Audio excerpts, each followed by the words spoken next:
decade, Saturdays and Illegal Curve have been synonymous with one another. With insight, analysis, and interviews regarding the Winnipeg Jets, the Manitoba Moose, and all around the NHL, here are Dave Minuk, Ezra Ginsburg, and your host, Drew Mindell. The Illegal Curve Hockey Show starts now. Good morning, Winnipeg. Good morning, Manitoba. For all those joining us live this morning on our YouTube channel and all of our social media platforms, we say good morning, universe, and welcome to the Illegal Curve Hockey Show. With Dave Minuk, I'm your host, Drew Mindell. We'd like to welcome to the program the new king of Illegal Curve, His Royal Highness, Dr. Ezra Ginsburg. Ladies and gentlemen, a round of applause. Long live the king. Long live the king. I thought this was going to be your coronation, Drew, but I'll take it. But I just always assumed you were the king of Illegal Curve. Well, you know, I was in a generous mood, and I thought that people would accuse me of being a little bit arrogant and out of touch if I declared myself king.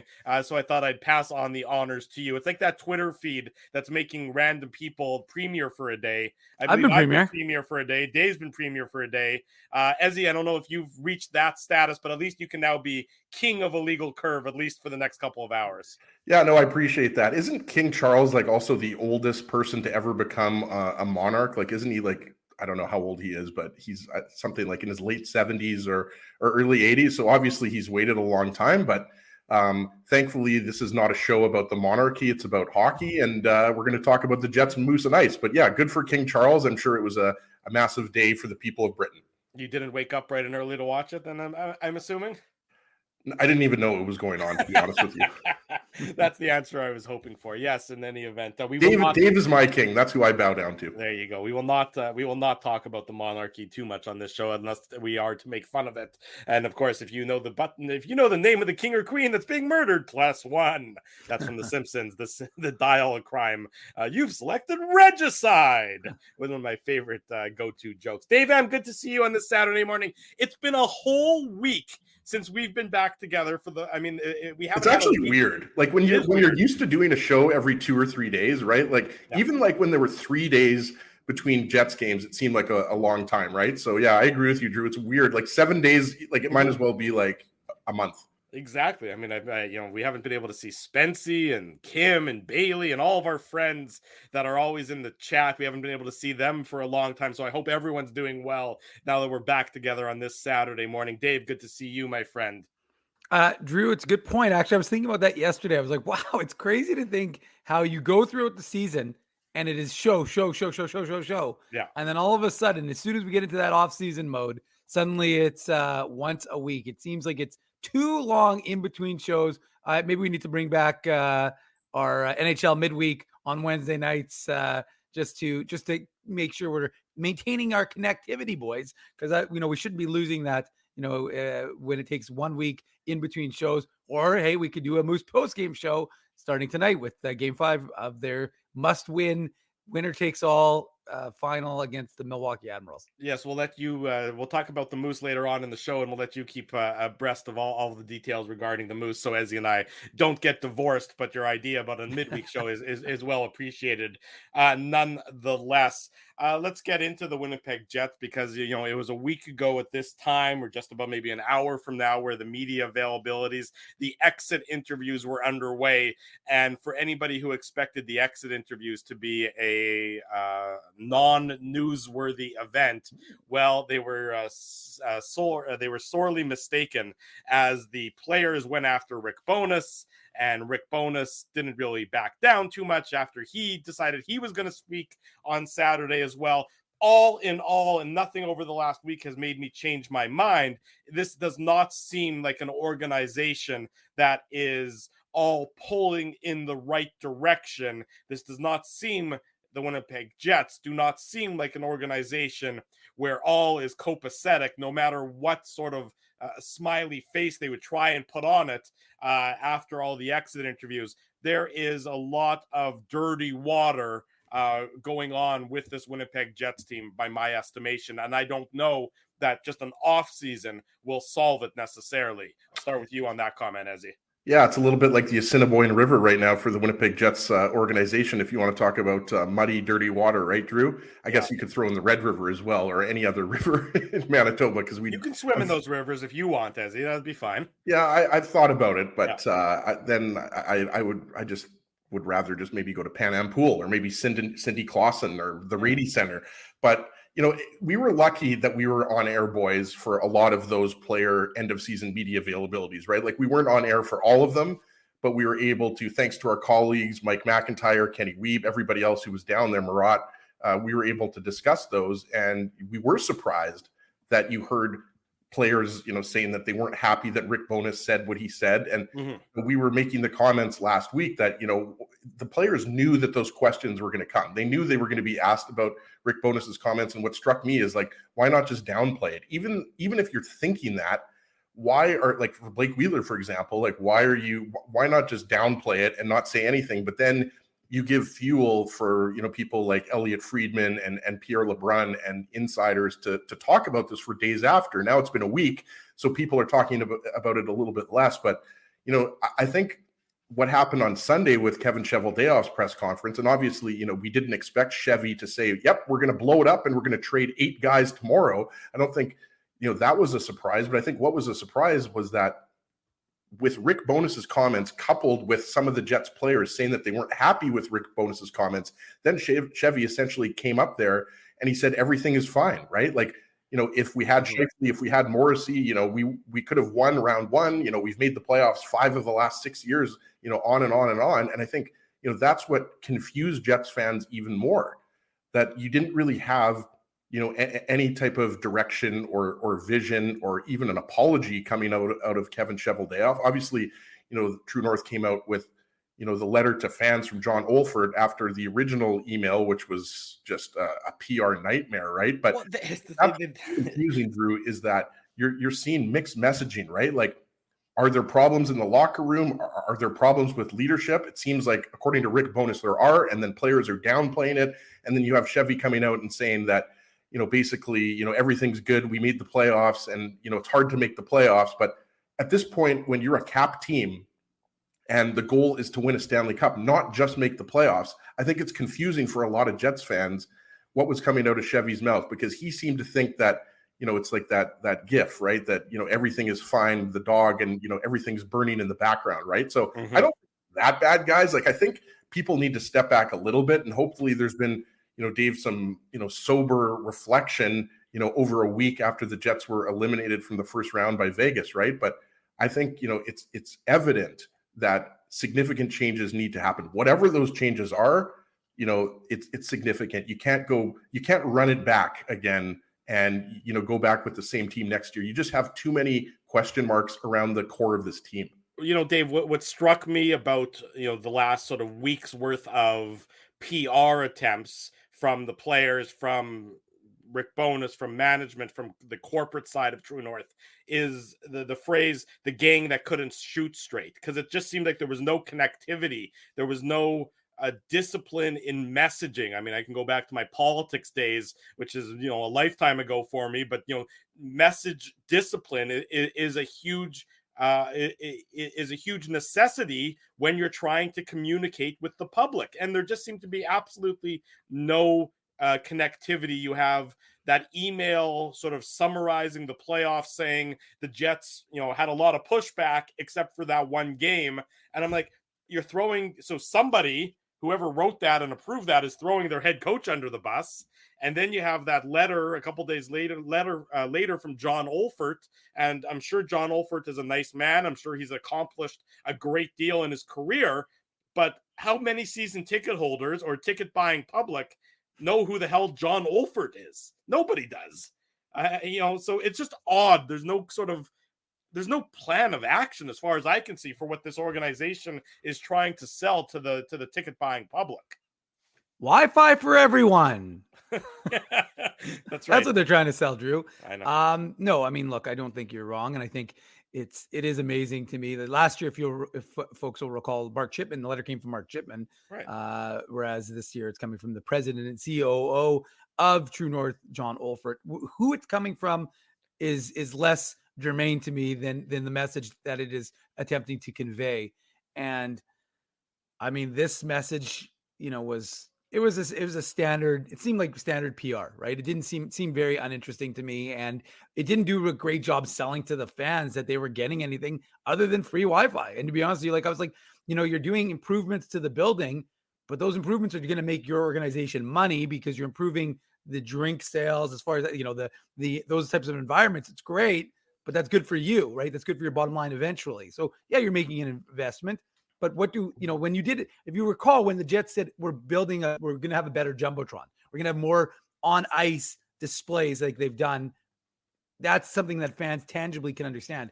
Free Wi-Fi for everyone is not something that is overly exciting, I think, to anyone who thinks, why do I need to go to a hockey game and need free Wi-Fi? I hear they're prepared for Y2K as well. So I thought when they said free Wi-Fi, they were trading for, what's his name from Montreal. I thought maybe that's what they were. That was kind of like a tell, Ezzy. But regardless, people are going to be able to download songs off of Napster way quicker than I used to when I used to do my jewel case layouts and make mix CDs. If you want CSI Miami, you're going to be able to get it very quick without taking down the entire network, as the boys know what I'm making a reference to. But look, I think it's just the organization is flailing a little bit right now because they are in what's, as best I can describe it, as damage control. And the fact of the matter is that we see this because we, cover this team on a daily basis, and we post up on Instagram or on the Illegal Curve Instagram. We post it on our Twitter. We post it on our website, and you see the reactions, and the reactions from the fan base, understandably so, is one that is not very happy with the way the organization appears to be going. Now,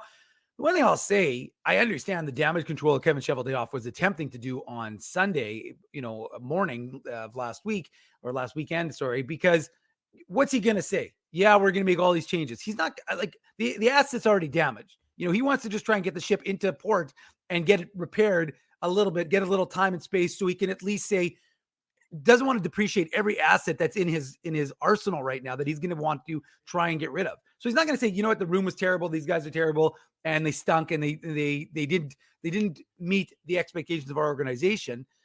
And quite honestly, it's easier to have Rick take the slings and arrows, whether you like it or not, than to have to turn it on your players. Which, I mean, again, my expectation, I think there's going to be big changes with this organization this year. I just don't think he's signaling that because he already knows, again, the NHL is the NHL. These guys all talk, right? It's like high school. So no, there's no secrets in these organizations. This stuff all gets out. But I just think that what he's attempting to do is try and do a little bit of, just to make this thing seem a little bit less poor for his organization. And then again, get some time and space, and then he starts to make some changes. Let's be honest here, Drew, just quickly. A lot of this, the end of season interviews, the letter to the fans, Chevy's press conference, let's be honest, it's performative. A lot of this is performative. What fans will really care about is if and when, because we do expect Chevy to make, some significant moves. It might come, around the NHL draft. And that's something that we're going to be talking about a lot leading up to the draft is, Pierre-Luc Dubois. We all remember what happened last year, right? And all the rumors swirling around Dubois, and, his bank was nice enough to give him, a credit limit extension and also take him to the NHL draft in Montreal. But I don't really take a lot of this stuff seriously, to be honest with you. This is all just for show. And what fans want to see is, are the Jets going to be going for it? And what stands out to me, boys, is that all of this indicates to me that the Jets are not rebuilding. This is not going to be a rebuilding situation. And I know a lot of people want, 5 or 6 core players to be traded, but I think everything that is coming out of players' mouths or general manager Kevin Cheveldayoff's mouth or ownership, everything like that, I don't think, at least to me, if you read between the lines, it doesn't seem like this team is going to be, is interested in any type of rebuild. That doesn't mean that you're not going to see a guy like Pierre-Luc Dubois traded, Drew, but I just wouldn't expect Scheifele, Hellebuck, and Wheeler to be traded as well. Well, let me stop you there then. Then why would the results be any different next year? This core has been together. They've done the new coach thing with Rick Bowness, which worked for part of the year. I don't think that relationship can just be healed very quickly based on the comments from either of them. So what's going to change between now and the start of training camp that's all of a sudden going to make this a better team or put this team on a better path than they currently are?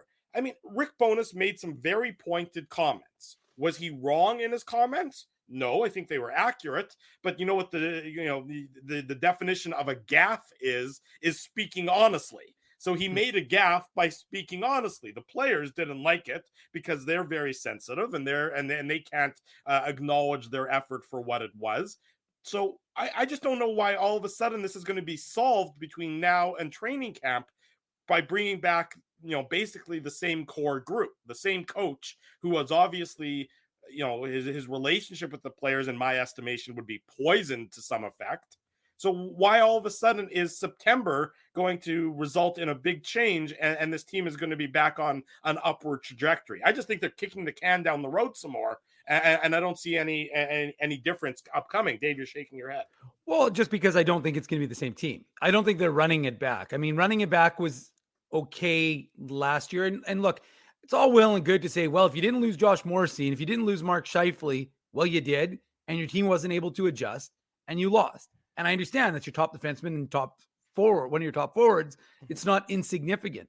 But one, I guess it speaks to the depth of the organization. I mean, again, it's hard to eliminate two of those key pieces and suggest that it's not a big deal. Right. But ultimately, I think that the reality is fans aren't going to be like, oh, okay, cool, let's see another 82 games of a team that looked really good for the first few months and then stunk and then had to turn it on just to get to squeak into the playoffs against a national team that traded away all their assets and still showed enough heart that, hey, you know what, we're going to push forward and try and see if we can do something that nobody's expecting us to. Now it helps when they have a goaltender of UC Saros's abilities, but I don't think you're going to see the same team next year. I really don't. I think that, again, Kevin Cheveldayoff doesn't tip his hand ever. He doesn't give you any sort of indication. So ultimately, and even if you notice, like the normal post Chevy press conference leaks that go to the Dreggers and the Friedmans, fairly minimal. There wasn't a lot of like chatter to those guys. You notice there wasn't like a 2 hour. They talked about the pressers, but they didn't really, or as I call them, depressers. But the fact of the matter is they didn't really talk about them. That's funny. Thank you. So, but I think ultimately, no, I don't think you're going to see the same team. I mean, look, there's clearly they didn't have the intended effect of removing the C from Blake Wheeler's chest when Adam Lowry at the end of the year is saying, well, we still see Blake Wheeler as the captain. Well, that had the only thing that did was it insulated Blake Wheeler from talking to the media as frequently as he did, which is good for both Blake Wheeler and the media. So I don't think anyone's complaining about that. But I don't think it had the intended effect. And ultimately, to me, that was weird, Dave. Like, it's one thing to say we still think Blake Wheeler is a leader on this team, but to say that we still think he's the captain, that was a big move by Bowness to strip the C. Like, he didn't take off half of the C. He took off the full C. But as you know what I mean? So like it was kind of odd. Like, and the thing is, like, again, I don't put too much stock into that just because, like, what does that mean? Who cares if they view him as the C? He's not the captain anymore. Most likely it is going to be one of Adam Lowry or Josh Morrissey. I mean, maybe they go with, no captain next year, but I think a lot of people would be okay. A lot of Jets fans specifically would be okay with it being Lowry or Wheeler. Got to be careful. Lowry or Morrissey. Wheeler was subliminal messaging there. Yeah, exactly. I think I'm Adam Lowry's getting into my head a little bit here, boys. But yeah, it was a little bit odd to me, Dave. But again, and I think, I saw Drew shaking his head a little bit when you're talking about moves, and I can see the fans or the IC Nation is fired up in the chat here. I like that. But I think, getting back to what Drew was saying, I don't think it can just be one move. And I think we could easily rank, who we think is going to be traded first. The reason why I put Pierre-Luc Dubois at the top of that list, along with, Kenny Wiebe and a lot of others. You're trading Kenny Wiebe? No, I'm not going to trade Weber. Weber is untouchable. But guys, you can't go if you're going scorched earth on the whole organization if you're trading Ken Wiebe there. No, but you know what I mean. No, I know, yeah. But if you know what I mean, like, you can't go if you're going to go for it again next year and try to go on a playoff run, make the playoffs. How are you going to go into a situation where you have PLD in the last year of his contract and then you're going to trade him at the trade deadline? I don't see that. I mean, I would imagine that the Jets are going to look at everything's on the table, or at the very least, everything should be on the table, with maybe the exception of trading, Josh Morrissey and Kyle Connor. But I think there's a lot on the table when you consider how many pending unrestricted free agents you have, how many pending RFAs you have. To Drew's point, there has to be significant moves. I look at the blue line, and I think you have several players that are making too much money. I love Nate Schmidt. I think Nate Schmidt is a great guy in the dressing room. We've had him on the show before, but I think you have to look at specifically Nate Schmidt, Brendan Dillon, Neil Pionk, who are all making, over $5 million a year. You have to improve that defense. I think we all know who isn't going anywhere. Josh Morrissey, Dylan DeMello, Dylan Sandberg, they're not going anywhere. You have Ville Heinola, who, let's be honest, if he's in the AHL again next year, then I'm going to lose my mind, because it's time for Ville Heinola to get a long, extended look at the NHL. I think Dave would agree. He's on a nice run with the Moose now in the playoffs. Hopefully the Moose are going to be able to knock off the Admirals tonight in Game 5. But I think, to Drew's point, it can't just be a few moves here and there. It has to be significant changes. All I was saying, Drew, is I just wouldn't expect, the Jets to trade Scheifele, Dubois, Hellebuck, and Wheeler. Like, how often do you see a team trade that many, key pieces? You just don't see it very often. You don't see it very often, and the Jets especially are not a team that that are aggressive, as we've well documented over the last decade plus. I'm just still not, before you get even to the players, I'm not sure how you bring Rick Bowness back. I mean, given the aftermath of the end of the season here, unless you're, it seems incongruent that you would bring the coach back who just fired all these strong worded comments at the players, and then the players, the same group of players more or less back, who just fired back at their head coach. I just don't see how that's going to lead to a culture of success within the dressing room when there's this animosity between coaches and players. And I know that animosity between players and coaches is not a new thing per se, but you also just saw what happened in Calgary, where the players basically just had a mutiny to get Daryl Sutter fired.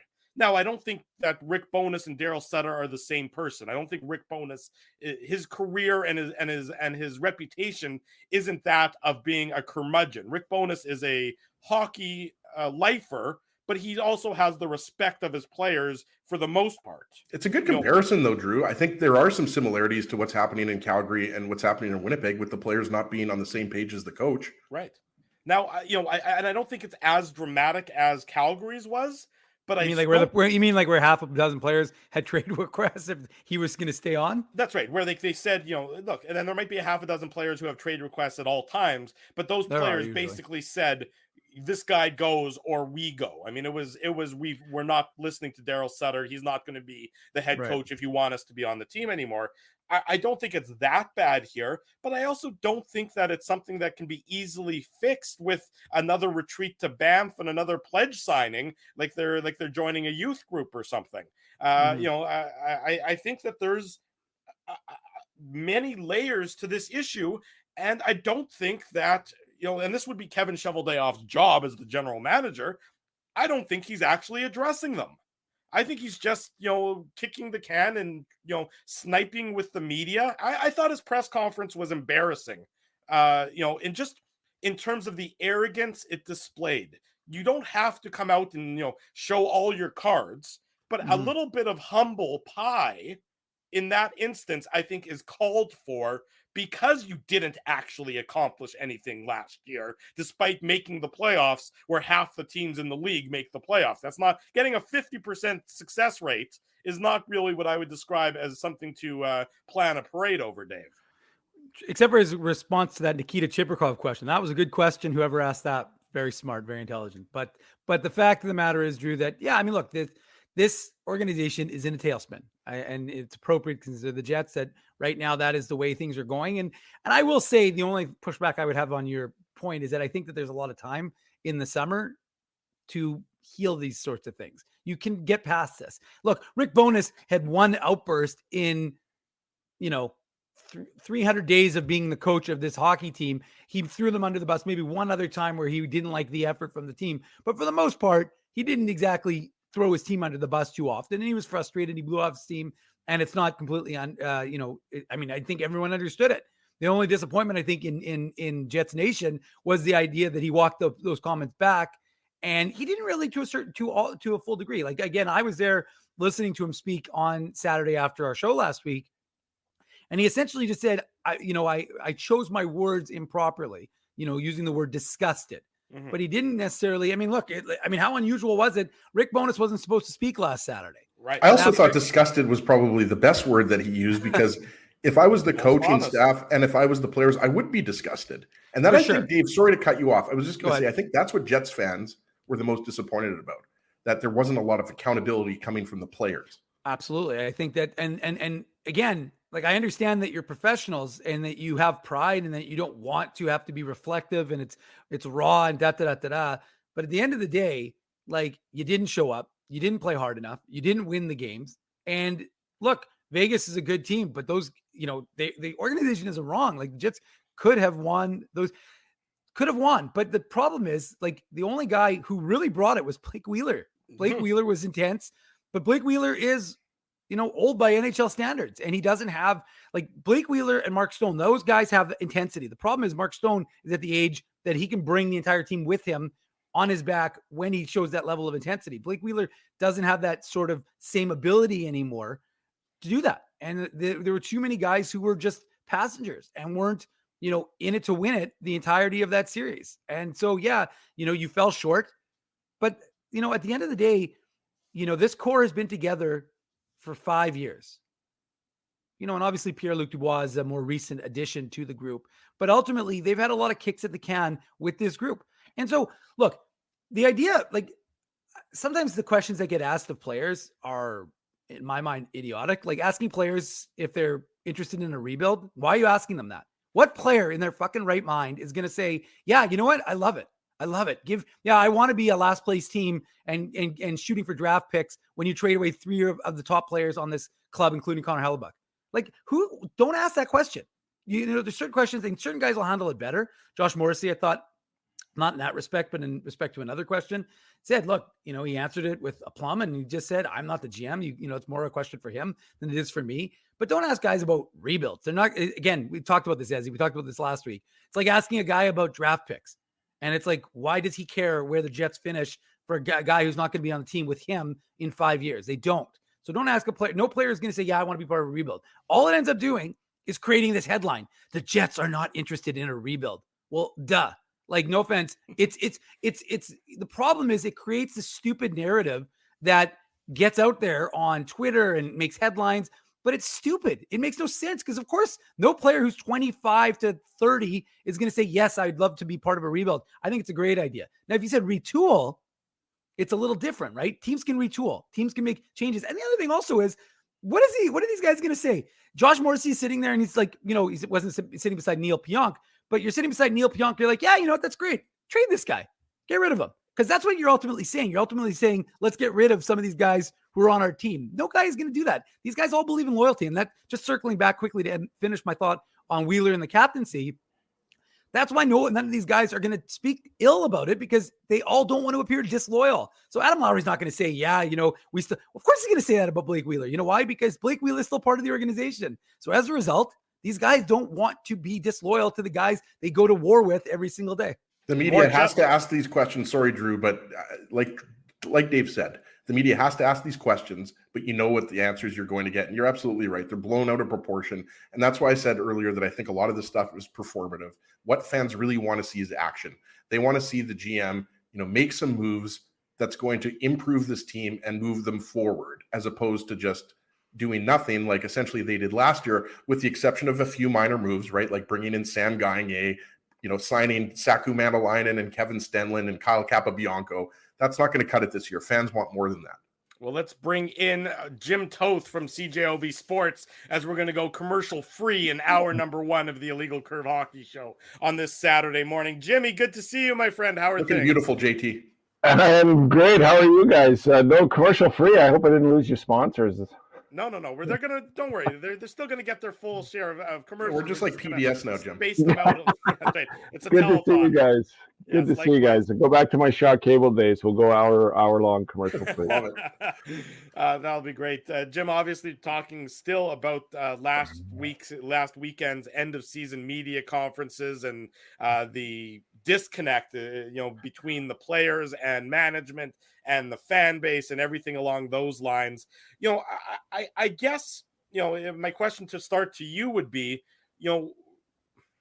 which of the pressers did you think was the most controversial that we heard, over the last week or so? Which one did you think sort of made your eyes bug out of your head the most and say, whoa, I can't believe this person said that?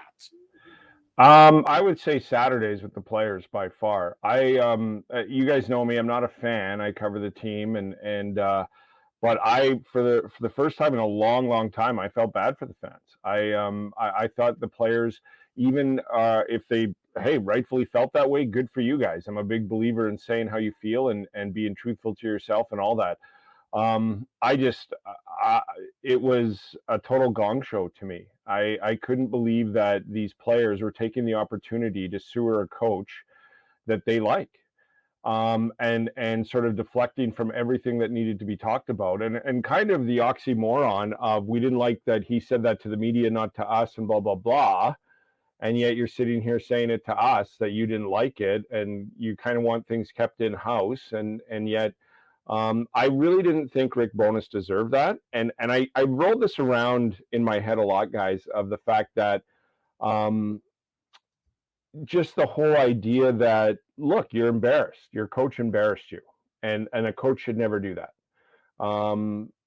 So I kind of understand the fact that, when he comes out, when was the last time, other than John Tortorella, you heard a coach say the play disgusted me? So I get it, but that's why I kind of like the way I was at a minor hockey tournament in Portage la Prairie, guys, and as these clips kept coming in, my whole day was derailed. I went from watching a game at the Great Arena in Portage in the morning to having breakfast to sitting at the pool going, I got to leave the pool. I got to go watch this. Rick Bowness is now coming up. Mm-hmm. It's an absolute gong show of dysfunction. And I think the players, look, they feel that Rick Bowness owed them more than the disrespect that he showed them. And I think they owed Rick Bowness more than the disrespect they showed him, player after player after player after player. I have no problem with Blake Wheeler speaking for the team and saying, I was very disappointed. I don't think he should have done it that way. But, what's lost in all of this is he did say, but we're all human and we all make mistakes and it's emotions and all that. He kind of, said, I didn't like it. I don't agree with it, but I understand where he was coming from. These things happen. We're all adults. We can work it out, blah, blah, blah. But then the next player came out, and then the next player came out, and then the next player came out. So Saturday was the Sunday one, guys, with Chevy. I said this on Jets at Noon, and you guys have kicked this around since 9. What do you want him to say? He's got 4 key players he has to re-sign. He has to make some major changes, but those major changes don't have to be a rebuild, and they can't look like a rebuild to some of the other players that he's trying to sign. I get it. Like, I understand why everybody in the media and everybody, the fans, are upset that he never says anything and stuff. But the minute he comes out and says, well, we need to make some changes because we're not good enough, what's Connor Hellebuyck telling his agent? Well, hang on, Jimmy. Let me push back on you a little bit there, because it's not that he needed to come out and say rebuild or anything that people, that at least from my estimation, were upset about. It's just I think it was the degree of arrogance that he still displayed in his Sunday news conference. There was no culpability. There was satisfaction for losing in five games in round 1 that I think turned most people off as much as it did. I understand that, Drew, but I don't think he said that. I think he's proud of what he's done with this market for the past 5 or 6 years. Is it enough? I don't think so, but I think he's a general manager in the National Hockey League who knows more so than all of us, even though we do know some of it, has the most difficult job in the National Hockey League. And he basically has this team in the playoffs 5 out of 6 years. Making the playoffs is hard to do. And if people think that, well, half the teams make it, okay, well then why is there so many teams that can't get in for 5 years in a row? Because there's a salary cap. And there's the idea that you can sort of the CFL this and turn this around in an off season, or the idea that you can do what the Chicago Bears are doing and absolutely gut everything all at once and be back in it within 2 to 3 years with 3 high draft picks does not work. You could draft Connor Bedard and 2 other first-round draft picks this year, and you're still not making the playoffs next year. And so this is sounding like a defense of Kevin Cheveldayoff, and I don't want it to be. I'm just saying I'm defending he cannot say anything, Drew. I think the minute he says it's not good enough, what does that tell a player who's thinking of signing here? There's going to be changes. The minute he says we've had a good 5-year run, but we need to get better, needing to get better is telling Connor Hellebuyck there's going to be changes. And I don't. So, and it's all up for interpretation. Like, that's my interpretation, right? I don't know, but I'm just saying that you kind of you're making changes. You are. You have a pecking order for what you want those changes to be, and you're probably quite well aware, even in that pecking order, it's not going to work out the way you want it. So you have to now juggle balls of the way you want it to work out, the way it could work out, 3 different ways, and the whole time not anger anybody, because I might have to re-sign the person I want to change or bring them back at the start of the season because the other 3 options I want to do aren't working out for me. So again, I get it. Like, I was watching Cheveldayoff as well, and I don't know what people wanted him to say. And to your point, Drew, like, you can say exactly what you said. Look, it's not good enough. We got to make changes. If I'm Connor Hellebuyck, I'm like, what are those changes? Exactly. I need to know before I talk any further. If you're Pierre-Luc Dubois, what are those changes? And I think the last thing, they should be involved. Like Blake Wheeler said, he signed, whatever many years ago because of the run of 2018. Mm-hmm. It looked good. It looked like it was on the cusp of these guys were entering their primes, and they went to the Western Conference Final. And that's why I had them beating Vegas this year. It wasn't about the fact that they were a better team. It was the fact that they were all 5 years older. Ehlers, Connors, Scheifele. I mean, I thought they had matured enough and had been through enough loss and disappointment that they would have the wherewithal to draw from that experience to get through the first round.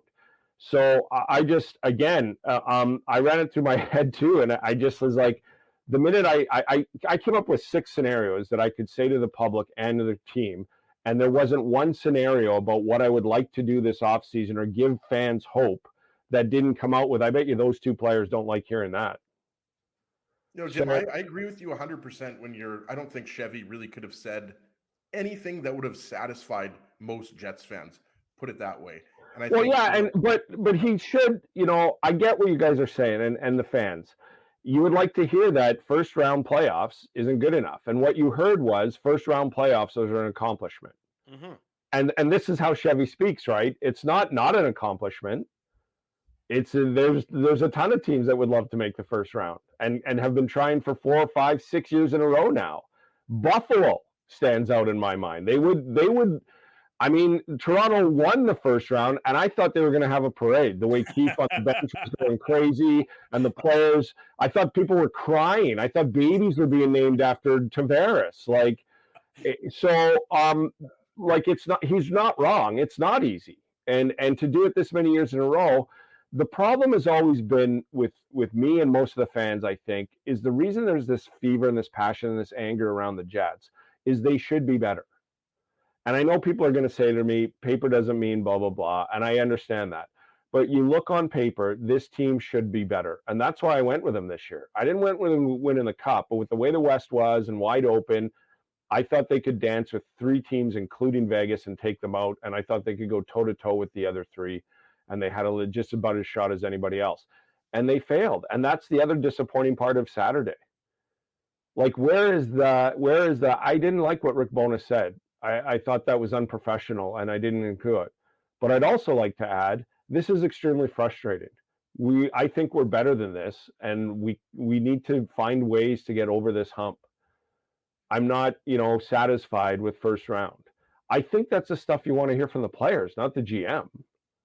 Absolutely. And I think things were going really well for 3 or 4 weeks, right? Like, you bring in Nino Niederreiter. He was great right off the bat. Vladislav Nemestikov. Okay, he can play second line center.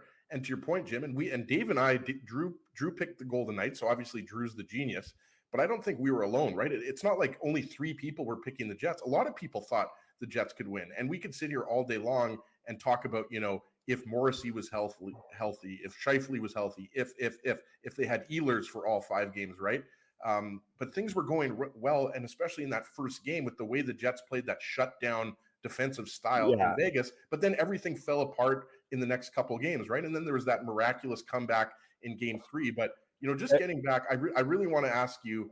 I just want to throw this in. You're bang on. They're their own worst advertisement. They really are. You look at game 1, and you're not going to explain to me how that went off the rails that bad by game 5. And I don't care injuries or not. Like you're your own worst advertisement. The first 3 months of the season to the next 2, like if you didn't show us what you could be, well, I don't think people would be upset. Except Rick Bowness, you did, and you should be that good. Rick Bowness answered that himself. He said that when teams elevated their games, we wilted. I mean, that's basically what he said. If you want to paraphrase it, as the game got harder to play, we wilted. And that's the part of this I don't understand after this many years. And to your point, as in game 1, that's why I went with him. You went to a Western Conference final. You got knocked out. You waited for the result of game 1 to decide who you were going to pick, Jim. No, I picked him before. I picked him before because, I mean, this is the other thing. Like, this is going to sound like I'm bashing him. Not. You got beat by Laurent Brossoit. And I had Trevor Kidd on a show twice during that series, and he's like, he looks so shaky, and he looks like he's handling a grenade at some points. And you've got Connor Hellebuck, and you can't do what you did in game 1 and get more pucks to Laurent Brossoit. I mean, I don't know, guys. All I've heard all year long was get some pucks to the net and go to the net. Well, Vegas Vegas makes it harder, so you got to get tougher. Right. And that's what I think is a disappointment, Drew. Like I'm okay with them keeping this core together up until this point. You guys know that. All the talk about Scheifele, Weir, all this, because I think it takes when you find your 6 or 7 core, you lock them up and you go for it over 5 or 6 years. And in that 5 or 6 years, you're going to have some success. You're going to have some extreme disappointments. You're going to make the playoffs. You're going to get knocked out in the first round. You're not going to make the playoffs. You're going to have injuries in the bubble in the first game, and your top 6, 2 of them, and it derails your series. You bottle all that up, and you go into this year, and it's all experience. We got an injury. We had an injury that last time. We got to be better than what we were then. You get knocked out in the first round. You get down 2-1 in a series after winning game 1. Well, we got to do this because we went through this already. This is all the experience. And it was like it was their first time in the first round. And then game 5 came along, and I'm just like, I've seen people skate harder on Sunday at the Forks. And I think that, so I believe in what he's done to this point. I believe in all of this. I do not believe one bit that he's not going to make changes to this. And not just because of the contracts. People forget he tried to make changes last offseason, and everything I've heard is nothing he had offered to him made the team better than what it was now. And so the difference is now they have to make changes. What's going to be offered? Probably going to be a lot more because these are expiring contracts. So sorry to cut you off, Ez, but I think you're a fabulous point. They're their own worst advertisement. They played game 1 and they showed everybody how they could play. Now, Vegas, to Drew's point, is going to have a pushback, but where's your pushback? That's the key word, right?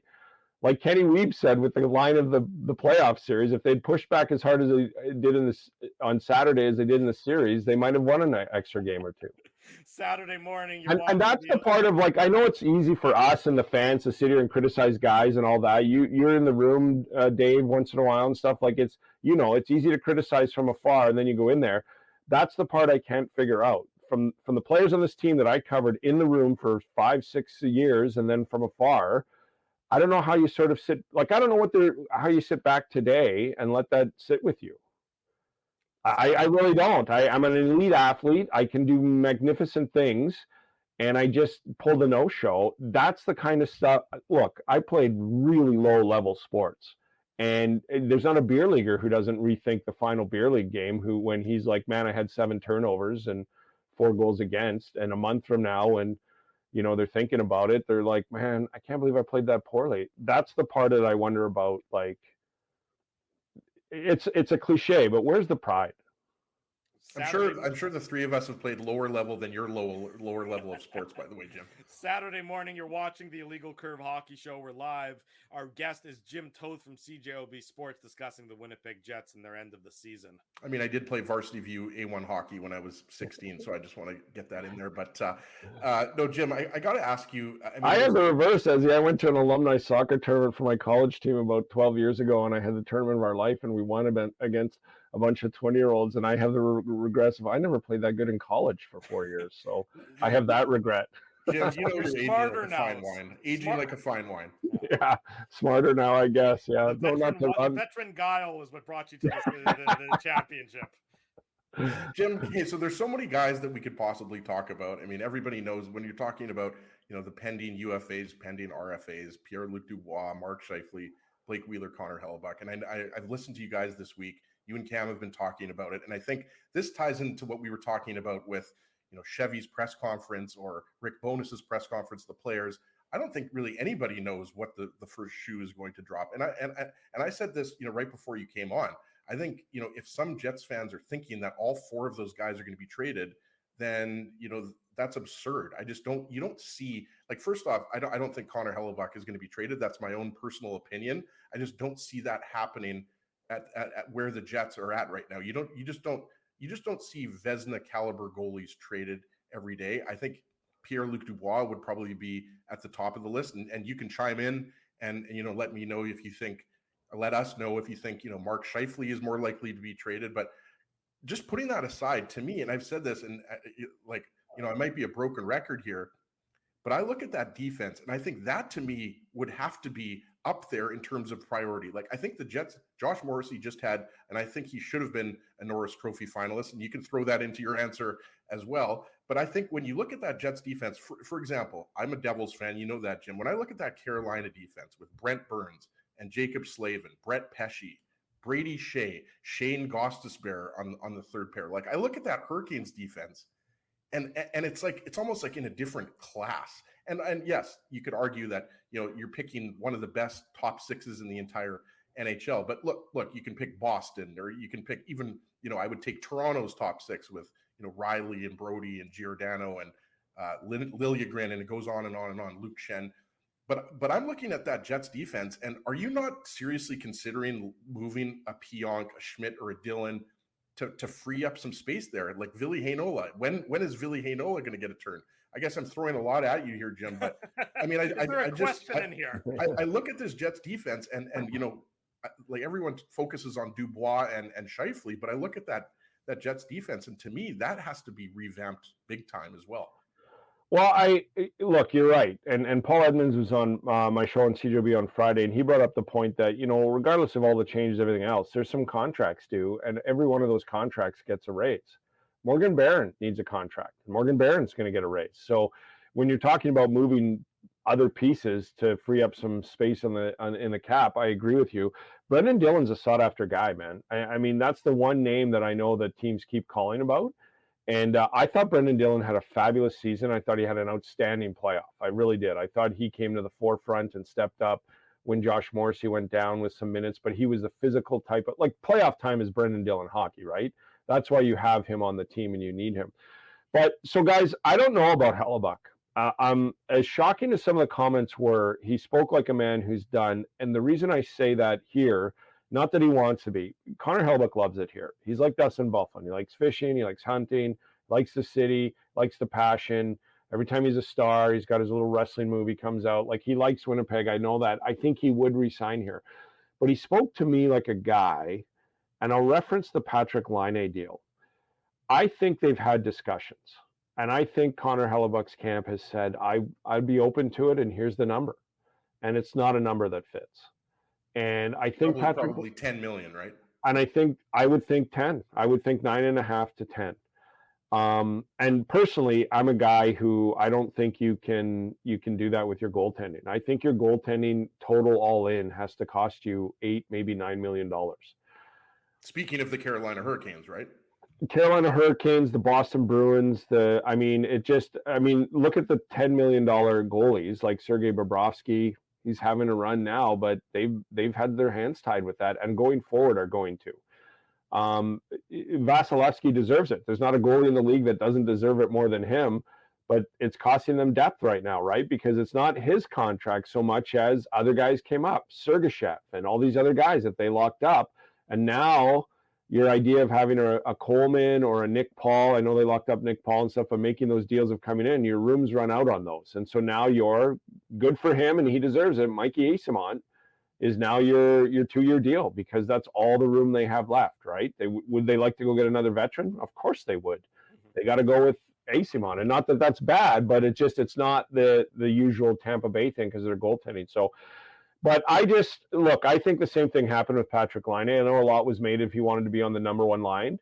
And at the time, he wasn't the number one right winger on this team. He just was not as good both ends of the rink as Blake Wheeler was at that time.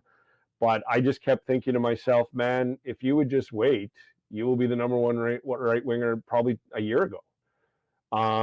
But I think he had a number, and I think he put the number out, and it just doesn't fit. And I think Connor Hellebuyck spoke on Saturday like a guy who's more than willing to stay, but this is the number. This is where it begins with. And I think they've had at least that maybe in January or something conversation. And I think that's why he was speaking the way he is. He's like, unless they do a turnaround and give me the 10 or the 9.5 over 8, that's why I felt he spoke like. So I wasn't on board with, of the 3 or 4, I thought Connor Hellebuyck was the surest possible to stay. And now I'm not on board with that anymore. So, and then you go down the defense, Drew, and I think that, I think what's lost in this, we talked about this on Jets at Noon too, is there's this idea out there that you're going to trade these guys and get fourth liners back because they have to go in their contracts. That's not the case. If you're trading 2 number 1 centers like Scheifele and Dubois, you're going to get at minimum a second line center back. And then we'll talk about the defense but look around the league, how many teams have success and in the playoffs with second line centers? I would say the Vegas Golden Knights, and you know, I mean, they Mark Stone, yeah, but when they started, it was second and third liners. Seattle Kraken. I'm not trying to sell this like you don't want Pierre-Luc Dubois and you don't, but there might be Kevin Cheveldayoff, as much as people don't, isn't dumb. He's really good at finding talent. I mean, we all said, who's Neil Pionk when Jacob Trouba was traded? We all said, who's Morgan Barron when Andrew Kopp was traded? So I think that he can do some things here and parlay that into other things. And I just think that much like the old adage that you need 6 top pairing D-men on your team to win a Stanley Cup, you don't. Look at the D-cores that are in the second round. Look at the D-cores that have won Stanley Cups in Tampa Bay. Zach Bogosian was on one. Ron Hainsey won a cup in Pittsburgh. The idea that you need 6 stud D-men to win a Stanley Cup, I think that's antiquated now. And the idea that you need top 5 elite goaltending is antiquated now. And I've just come on board with that the last 2 years. If you look at who the goalies are, like if you have a top 5 goalie in a Vezina caliber, you want him on your team. But do you need him to win the Stanley Cup? And I don't think you do. I think you need a top 12 goalie in the league. And if you can go get one and play better in front of him, you can do it. So I just not on board that. I don't believe that there isn't going to be changes. And I believe that those changes will be all encompassing. I think he wants to keep 2 of the 4 and he's going to desperately try to. And I think on the D line, I think the Ville Heinola thing is awesome, guys. And I'll be quick with this one, but it's masterful what Kevin Cheveldayoff has done with this. He is going to play on the NHL when he's more than NHL ready on an ELC. And when I say it's not an actual ELC, he needs a contract and he has nothing on his resume. So what's he going to get? He's going to get a 2 to 3 year deal at maybe a mill in a little bit. And then if he's like more than NHL ready, like we all think he is, then his next contract. And that's what Kevin Cheveldayoff will do. Jacob Trouba left after 6 years. The average salary they paid him was $3 million. A number 1 pairing D-man for 6 years at $3 million. That's what Ville Heinola is going to be. By the time his 6 years runs out, or 7 years, the most they're probably going to have paid him over the 7 years is $3 to $4 million. And I get it. That's why Logan Stanley wants out. That's why Ville Heinola asked for a trade, because they're sitting here going, their agent is telling them, you have a contract coming up and you have no resume. I cannot get you anything more than 10, 20% more than what you're making. You need to ask for a trade. We need to get you out of here. We need to get you something on your resume and playing time. Is it the right thing to do? If you're a small market team and Kevin Cheveldayoff, it's the greatest thing you can do, because now Brendan Dillon's due. Nate Schmidt's due. You deal those guys and bring something back in for them, and then you have Ville Heinola slide in on basically a 2-year deal at $1.2 million. I think that's how you GM. I know. Interestingly enough, Jim, Ville Heinola is still waiver exempt for next year, so they can still play around with that one as much as much to his chagrin, could potentially still find himself. And I know, and that's. I don't know. Like I will say this though, if he's ready, I think, from all indications, and I don't know. I just follow the illegal curve and a guy named Dave Minuk who tells me he is. So that guy could be up to lunch. that guy might know nothing I don't know, but for whatever reason, I got blind trust in him. The Moose insider outsider. But so, like, I'm just trying to say that if Ville Heinola could have came in this year and made a difference, why wouldn't they use him? Like, they were going for it this year, right? Like, this was, they know the situation. Like the Axel Jonsson-Fjällby contract's up again, like the Eric Comrie one was. And I'm sorry, I like Eric Comrie, and people who for the first 2 months of the season hammered in my head they screwed that up. I don't know that they screwed it up. And then Axel Jonsson-Fjällby, sure, he's going to free agency, but you call Axel Jonsson-Fjällby and offer him $1 million over 2 years, or $2 million, he's not going to re-sign here. So I would have given him an extra game for sure to protect that right. But I know I sound like I'm defending it, and I do want to. This team needs to make changes. This team needs to. I still believe in Blake Wheeler on the ice. I still believe he's a second line guy. He put up 50-some points in 60 games, and I'll argue who is a better forward in the playoffs. That's kind of the problem with this mix, right? Blake Wheeler for years took it for life and death, and he even admitted that he took it home and it was bothering him at home in front of his family and everything. And then there's some other guys in this core that do not take it like life and death, and there's no in between. And so, but it's clearly still Blake Wheeler's team. I think they need to move him on. And I heard you guys before I came on. The shocking part of Saturday to me was when Adam Lowry and Kyle Connor were on board with what was being said. Because Adam Lowry, I know, if he didn't agree with it, he would not say it. He's a pretty straight shooter, an honest guy, and he's disagreed with some things that his teammates have said before and never had a problem with it and been okay with, that as well. Blake Wheeler's got to go, whether it's a buyout or they trade him or whatever they work out. But look, there's a part in this season where I thought he might retire. The Blake Wheeler I know might go, that's a horrific injury again. But the one thing I agree with Blake Wheeler in his year-end assessment is he never took a shift off, and he never played his off, and literally cost, not to be funny because that's a horrific injury, it really cost him one this year, and he still came back and played in that game. So I think that should be his legacy, but it is time to move on, and it's time to move on from 5 or 6 years. I think when he's out of that room, the Lowrys will take over, the Morrisseys and things like that. So they need to make some changes. And I think people think if whoever they trade Scheifele to, he's got to sign long-term. No, he doesn't. Carolina would love an 80-point guy for 1 year at $6 million with no more obligation. Well, Jimmy, going back to Blake Wheeler, because that's kind of was my curiosity as well from the Saturday conversations, was this idea of, well, he was still the captain in our eyes. And not one guy said it. Numerous guys spoke to the idea that he was still the captain. So what did you achieve exactly? And look, hockey's all about loyalty. And none of these guys, it's like I talk about making changes. Which one of these guys are going to advocate for changes, given the fact that you're essentially saying, sure, trade away these guys. They're not good enough. Nobody is going to be disloyal and say that. Similarly, nobody's going to be disloyal and say, yeah, we didn't think of Blake Wheeler's. I mean, not that they wouldn't vocalize that they were, interested in being captain or anything like that. I'm surprised the way they vocalized their support for Blake Wheeler, because that was somewhat unexpected and not necessarily what the question was even being asked. So that was, of their own volition, they supplied that answer. But given that response, because the whole idea was, I think it was to insulate Blake Wheeler from the media. It was to insulate the media from Blake Wheeler. So I think it achieved its goal. He didn't speak as often. He spoke a little, quite a lot less this year as he's done in the past. But one of the things you saw was I think the organization expected or wanted was that someone would step up. And obviously Adam Lowry, Josh Morrissey, those are the two guys, as he mentioned earlier, those are the two guys that everyone expects to step up and assume the C. But given the way hockey is played and given this idea of loyalty, how do these guys do that? To the point where we've been talking about with Blake Wheeler still in the room. Well, obviously it didn't. And maybe that's a miscalculation, right? I think that they calculated right that Blake wouldn't be happy about losing the captaincy. It's a sense of pride. And he took a lot of pride in doing that. And being the captain of the Winnipeg Jets, not just because of the guys in the room, but he has a lot of pride in being the leader of the Winnipeg Jets and in the National Hockey League. But you're right. Maybe they miscalculated that part of it, and they clearly did. And what tells me that, guys, is so him and Connor Hellebuyck spoke first and said what they said, and then it trickled down. That's just a team. Did you hear what Coach said? Yeah, blah, blah, blah. And Blake says what he feels, and everybody goes, that's what I feel too.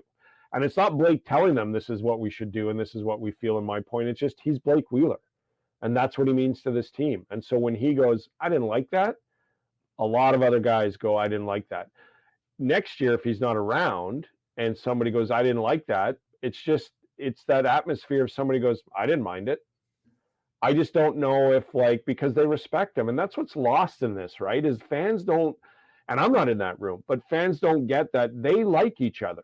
They're friends. That's why last year when this was falling apart and Stastny was talking and all that, everybody said they hate each other. It's an awful room. I'm like, that's not the problem.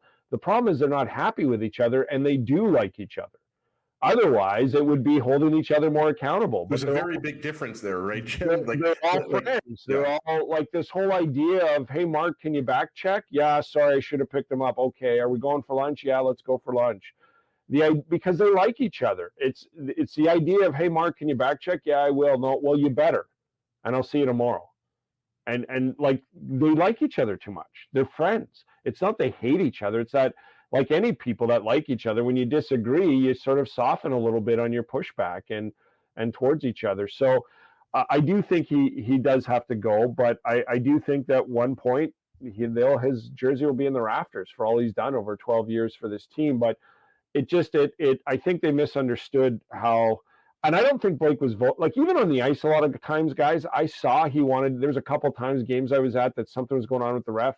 And he was leaning on the wall, and then he went to go, and he took 2 skates, and then he turned back and tapped his stick like, that's not me anymore. Not like, my role. That's not my role. And that's, as much as it is for the guys to get it out of their head that he's not the captain, it's hard for him too, right? And then the guys are seeing him working hard to get rid of that. And what do you do when your friend's doing that? You feel bad for him, and you're like, hey, man, what do you think about this? And so I just think it's time for him to go. And I think the room, will sort of work itself out with leadership. You can hear more from Jim Toth weekly, or every weekday, I should say, on CJOB 680 Radio. Jets at noon with Jim and Cam Poitras, Monday through Friday. Jim Toth, always Don't forget about the Jim Toth show as well, Drew. Come on. That's what I said. I said you can hear from Jim all week long on CJOB Radio. Who's leading this crew? There's disconnect here right now. I didn't like the way Drew did that. I was disgusted and dismayed. And it's gone to his head. Just before I go, because I appreciate your guys' opinion too. Do you guys think there'll be change? Like I didn't buy that there won't be. It's so hard to go through how to do it.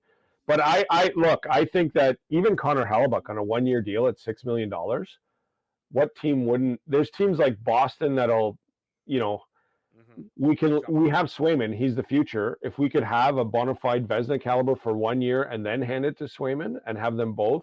That contract, I agree with you. That contract is huge. Talk about underpaid players. I mean, we could talk about this all day long about how Mark Scheifele and Kyle Connor and Josh Morrissey are underpaid, but I think probably at the top of that list is Hellebuyck. I do think there are going to be changes, Jim. I just don't think that there's going to be scorched earth changes like some fans want. I think there's a really good chance Pierre-Luc Dubois could be traded as early as prior to the draft. I think it'll be the lowest hanging fruit. I mean, that's what Kevin Cheveldayoff's MO has always been, is make the lowest hanging fruit trade. So you have to know by now or within a month or so if Pierre-Luc Dubois has any intention of signing here. Yeah. I think we all think the answer is no to that. So you make that trade, which is, your hand is being forced. Kevin Cheveldayoff only makes moves when his hand is being forced. So but say they do. So say Hellebuyck says it's 10 and he's like, I can't do that. I can do 8. And he's like, no way. Hellebuyck deserves 10, by the way. Like, if any goalie in the league deserves it, it's him. You've got to move him, right? So then you think of, I don't know, Detroit. And you send him to Detroit and you get Ville Husso back as a goalie.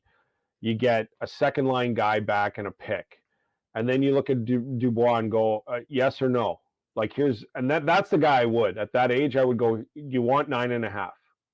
Do you want it? Is he worth 9.5? I mean, so many games. You have to gamble. Absolutely not. That's too high. You have to gamble on it because somebody else is, and if whatever it is, 8.5. Sure, and if he says no, then whatever. Kirby Dach, 2 picks, and then you come back and you have these 3 first-round picks. Can we get Wi-Fi as well, Jim, in that deal? And you get Kirby Dach. You got Ville Husso as a goalie, and you take those picks and you look to somebody like Carolina and go, what do you want for Scheifele on a 1-year deal to score 75 points for you? And you don't have to worry about him playing. And you don't have to re-sign him.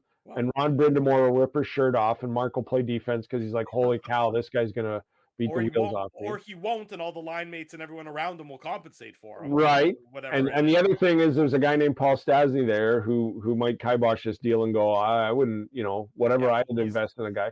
But whatever. Like, I'm just throwing this out. So if you deal those three things, the return on itself isn't that bad. It's not number one centers, but it's number twos and number one goalies. And then you have these picks that you can parlay into, let's go get this guy, that guy, and augment this lineup with Connor, Ehlers, Morrissey, Lowry, Morgan Barron. You got Nikita they just signed. You've got Cole Perfetti. Like, I'm just saying, I think like this team looks sexy on paper, and it just doesn't perform. I think a team that looks much less sexy could perform better. Well, Jim, me and you know sexy. The bottom of the screen knows sexy. Let me tell you. Vegas's lineup with Eichel and Stone, fair enough, but anybody else in that doesn't look sexy to me. The Seattle Kraken lineup does not look sexy to me. The Calgary Flames lineup, like, there's teams that you can sort of, I think you can augment this lineup, and you might be giving up 20 to 30 goals a year, but you might be keeping out 40. And I think you can go forward that way. And that's why I don't think it's a rebuild or anything. And then, well, it's, does the general manager have does he have it within him to make those bold strokes that you just said? Well, and it's got to be, the other thing is the guys, like, so even if you call Detroit and you go down the list, then you got to eliminate the ones with no trades. And then you got to eliminate, and then you maybe talk to, like, it's just, it's tough, but I understand why people think Kevin Cheveldayoff never does anything. I think he does things when he wants to do them, not when he's forced to do them, but when he wants to. And when he even if you think he's been forced to, has it not never worked out? Well, that's the shining light for people to, like, he was forced with Kane. Mm-hmm. That's the force. There was no way at that point he was going to dress again.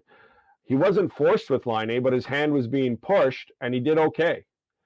So I think that there's teams out there. I think that there's some smart moves. I just don't think it's a rebuild. I don't think Winnipeg can ever rebuild. They have to retool all the time. I agree with you 100%. That's the way he signs the contracts. Every 2 to 3 years, core pieces come up.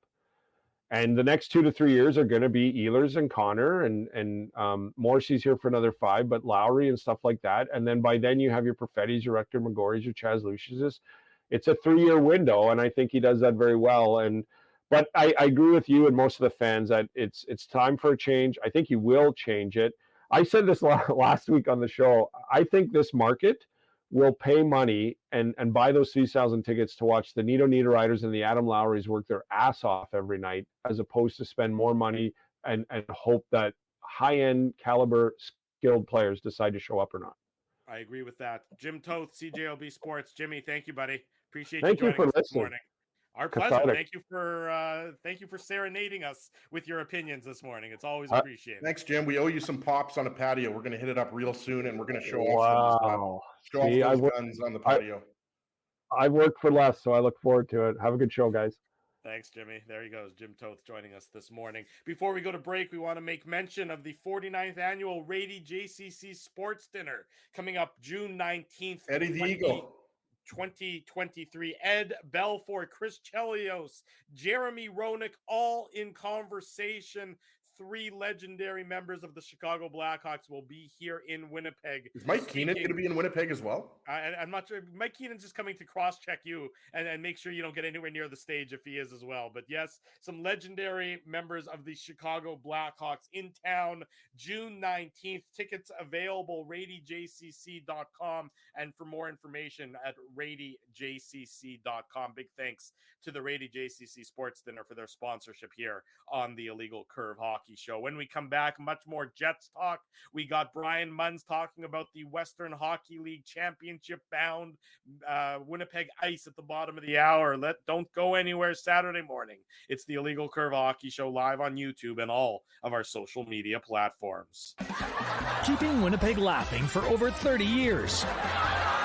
Rumors, Canada's longest running comedy club, bringing you the biggest laughs from the best comedians on the planet. Jerry Seinfeld, Chris Rock, Jon Stewart, Dennis Miller, Brad Garrett, the greats, and all the up-and-comers too. When was the last time you laughed out loud? Make it a great night out with friends, or book your office or birthday party. Even a fundraising event at Rumors. Get all the details and dates on upcoming shows at rumorscomedyclub.com. Hi, Ez. A strange question for you. But why are you lying on the ground being crushed by a piano? Well, Drew, I definitely tried to carry this baby grand piano down the stairs by myself, and somehow I failed miserably. Right. Yeah, I'm sorry. That was a silly question on my part. My apologies. Would you like me to call Rolly's Transfer Moving and Storage to help you move the piano? They are the most experienced piano moving company in Winnipeg, after all. Yes, please call Rolly's and hurry. This piano is very, very heavy. Rolly's Transfer Moving and Storage offers stress-free residential moving services while taking great care of your personal belongings, including your piano. At Rolly's, no job is too big or too small. For more information, visit rollys.com. Hi, it's Drew from Illegal Curve here. Selling your home can be stressful, but it wasn't for me. Thanks to my friends at Zappia Group Realty, they made the process so easy. My home sold within 48 hours and with multiple offers. Zappia Group Realty took care of everything with their exquisite customer service and attention to detail. If you want to sell your home for more in less time, get started by talking to Frank and Mauro Zappia of Zappia Group Realty. Online at zappiagroup.com. Hey, Drew. Ezzy, whoa, what a smile! Yeah, I got my crowns done at Linden Market Dental Center, and they whiten my teeth. I see. They're so bright that every time I smile, they go... We have hockey tonight. Do you have a mouth guard to protect those pearly whites? I sure do. Whoa, they even ting through the mouth guard. Linden Market Dental Center covers all your dental needs, from restorative to cosmetic dentistry, and will fit you with a sports guard for that active lifestyle. 877 Waverly. See lindenmarketdental.com. Boston Pizza harnessed Fanalytics to help optimize no-look dipping. Ooh, making adjustments so you can stay focused on the game. The playoffs at Boston Pizza, powered by Fanalytics. Welcome back Saturday morning. It's the Illegal Curve Hockey Show. We're live on our YouTube channel and all of our social media platforms. How do you like that? 75 straight minutes of hockey talk to start the show. Jim Coates, always loquacious. That's nothing, Drew. Remember the time, of course you do, you were there. Remember the time when we couldn't go to break? I'm pretty sure we did like 2.5 hours straight. I don't even know how that was possible, but I remember we couldn't go to break. There were some technical difficulties. This was back I believe at, that was at the old radio station. Yeah, that was Rory McGoran. Shout out to Rory McGoran, who's with the Humboldt Broncos now, play-by-play voice for the Humboldt Broncos. I remember we couldn't go to break. That was fun. 75 minutes. Jimmy was going to the buffet today, boys. It's true. I have my buffet as closed sign here. I should have brought it up. So that might be reserved for Kenny. We'll have Mr. Weeb on the show coming up in the next couple of weeks, I'm sure. But yes, I remember that as the entire, just to tell you what the quality of programming, quality of equipment we were dealing with our friends at Bell Media. The entire thing just shut down and nobody could do anything in terms of sending it to break or playing any audio. It was just us talking nonstop for hours on end and then a few years later they literally shut us down. Yeah, exactly. So it was just thanks again for that, Bell. Yeah, it was a precursor to the inevitable end, but that's okay. Gentlemen, so much hockey talk, so much Jets talk to continue. Let me ask you guys this: everyone knows. Yes, the Devils are going to come back and win the series. I don't think they are, but everyone knows the priorities for this team, or what's front and center, at least facing this Winnipeg Jets team this offseason. From your perspective, if you had to rank the priorities, what's a top priority? I knew it was coming. I told Dave I knew this was coming. This is such a classic Mindell question, but yeah, I mean, go ahead, finish, Drew. But I think everybody knows where I'm going to go, at least. I was finished, but I wanted to hear from Dave first for once instead of you, King Ginsburg of Winnipeg. So, Dave, you can start the conversation because Ginsburg's talking too much. Well, that's a good question, Drew. Thank you for throwing it to me first. It's a rare honor to be the first to join the buffet. I'm already plotting the overthrow of the Monarch. Not having Ezzy's sticky fingers grabbing the chicken already out of the buffet and then touching all of it. And anyways, look, I think the number one priority for this Jets organization is figuring out the direction you're going to go, figuring out which way you want this to look. And ultimately, I think the biggest, probably not necessarily a disservice, but I think the biggest problem for this Jets team scheduling the meetings the way they did was, I think they needed to have Kevin Cheveldayoff needed to have a conversation with his top 4 to 6 guys and say, this is the direction we're taking with this organization. So everybody would appear to be on the same page. And I think that's the problem. That was the message that came out from the organization, from the player story last week, was nobody really knew the direction of this ship. And to me, that's a problem. When you have a team and you have players, and these are all players who have been in your organization for years, and they're like, well, if it goes this way, then no, you should know that this is the direction of the team. Unless you've been told otherwise, then this is the direction. Everybody is pulling in this one direction to go to this destination. But it didn't seem like that was the message. It wasn't a unified message. It was more of a, an uncertainty. And obviously things can change. Just because you say this is our plan, it doesn't mean you have to adhere to that plan and you can't amend it accordingly, based on changing situations. So for me, the number one priority is to figure out what your trajectory is going to be for this club and what you believe this club is going to be, and be an honest evaluator of how you think this team can be. And again, I don't anticipate and I don't expect that Kevin Cheveldayoff was going to air that on Sunday when he spoke with us. I just expect that he will, have his meetings with the Jets management and the Jets ownership and say, this is what we're planning on doing. This is the path I've charted for us. And then go with it and try and adhere to that. And so, look, they're going to have to figure some things out, because what you can't do from an organizational standpoint is poor asset management. And you lost Johnny Kovacevic last year, and people say, well, what's the big deal? Well, he played 65 games for Montreal, and from all reports, he did quite well. His big 6'2", 6'3" right shot defenseman who can play, steady minutes. That's not a bad thing for a Jets organization that has a dearth of talent on the right side, especially coming up. And so I should say paucity, he was supposed to be a dearth. But the point is that you need to be able to be aware of, listen, Ville Heinola, like I said earlier, boys, he's waiver exempt, but Declan Chisholm isn't. Leon Gawanke isn't. And those guys, you're essentially going to lose for nothing if you put them on waiver. There is a 0% chance a guy who was an AHL All-Star or a guy who scored 20 goals in the AHL as a defenseman are going to pass through waivers next year. So you have to figure out which direction your organization is going to go. And the idea of allowing the Blake Wheeler situation to manifest itself, and ultimately that failed. That failed as an organization, because the entire team, even if they didn't really believe it, still said they still see him as just the captain. So you need to resolve that situation. Figure out how that's going to be. And again, we don't believe that Blake Wheeler hasn't done everything he needed to do on the ice for this team in order for them to win. The guy, you can accuse the guy of being a lot of things, but his desire for winning is to me at least, again, how he gets there is one thing, but there's no question. You can't question the guy's passion and desire to be a winner. And so I think ultimately you have to resolve that situation with Blake Wheeler, and you have to figure out what the path forward is going to be with Connor Hellebuyck.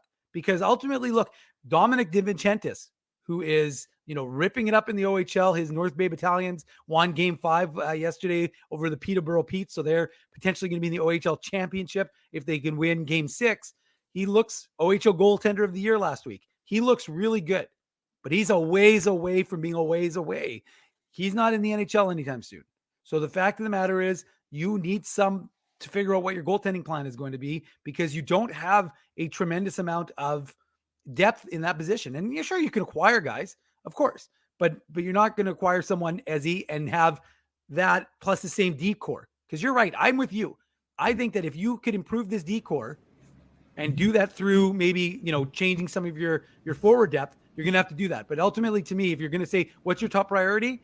It's figuring out the direction and then charting that path. And I think it'll be Blake Wheeler, number 1, Connor Hellebuyck, number 2, Pierre-Luc Dubois, number 3.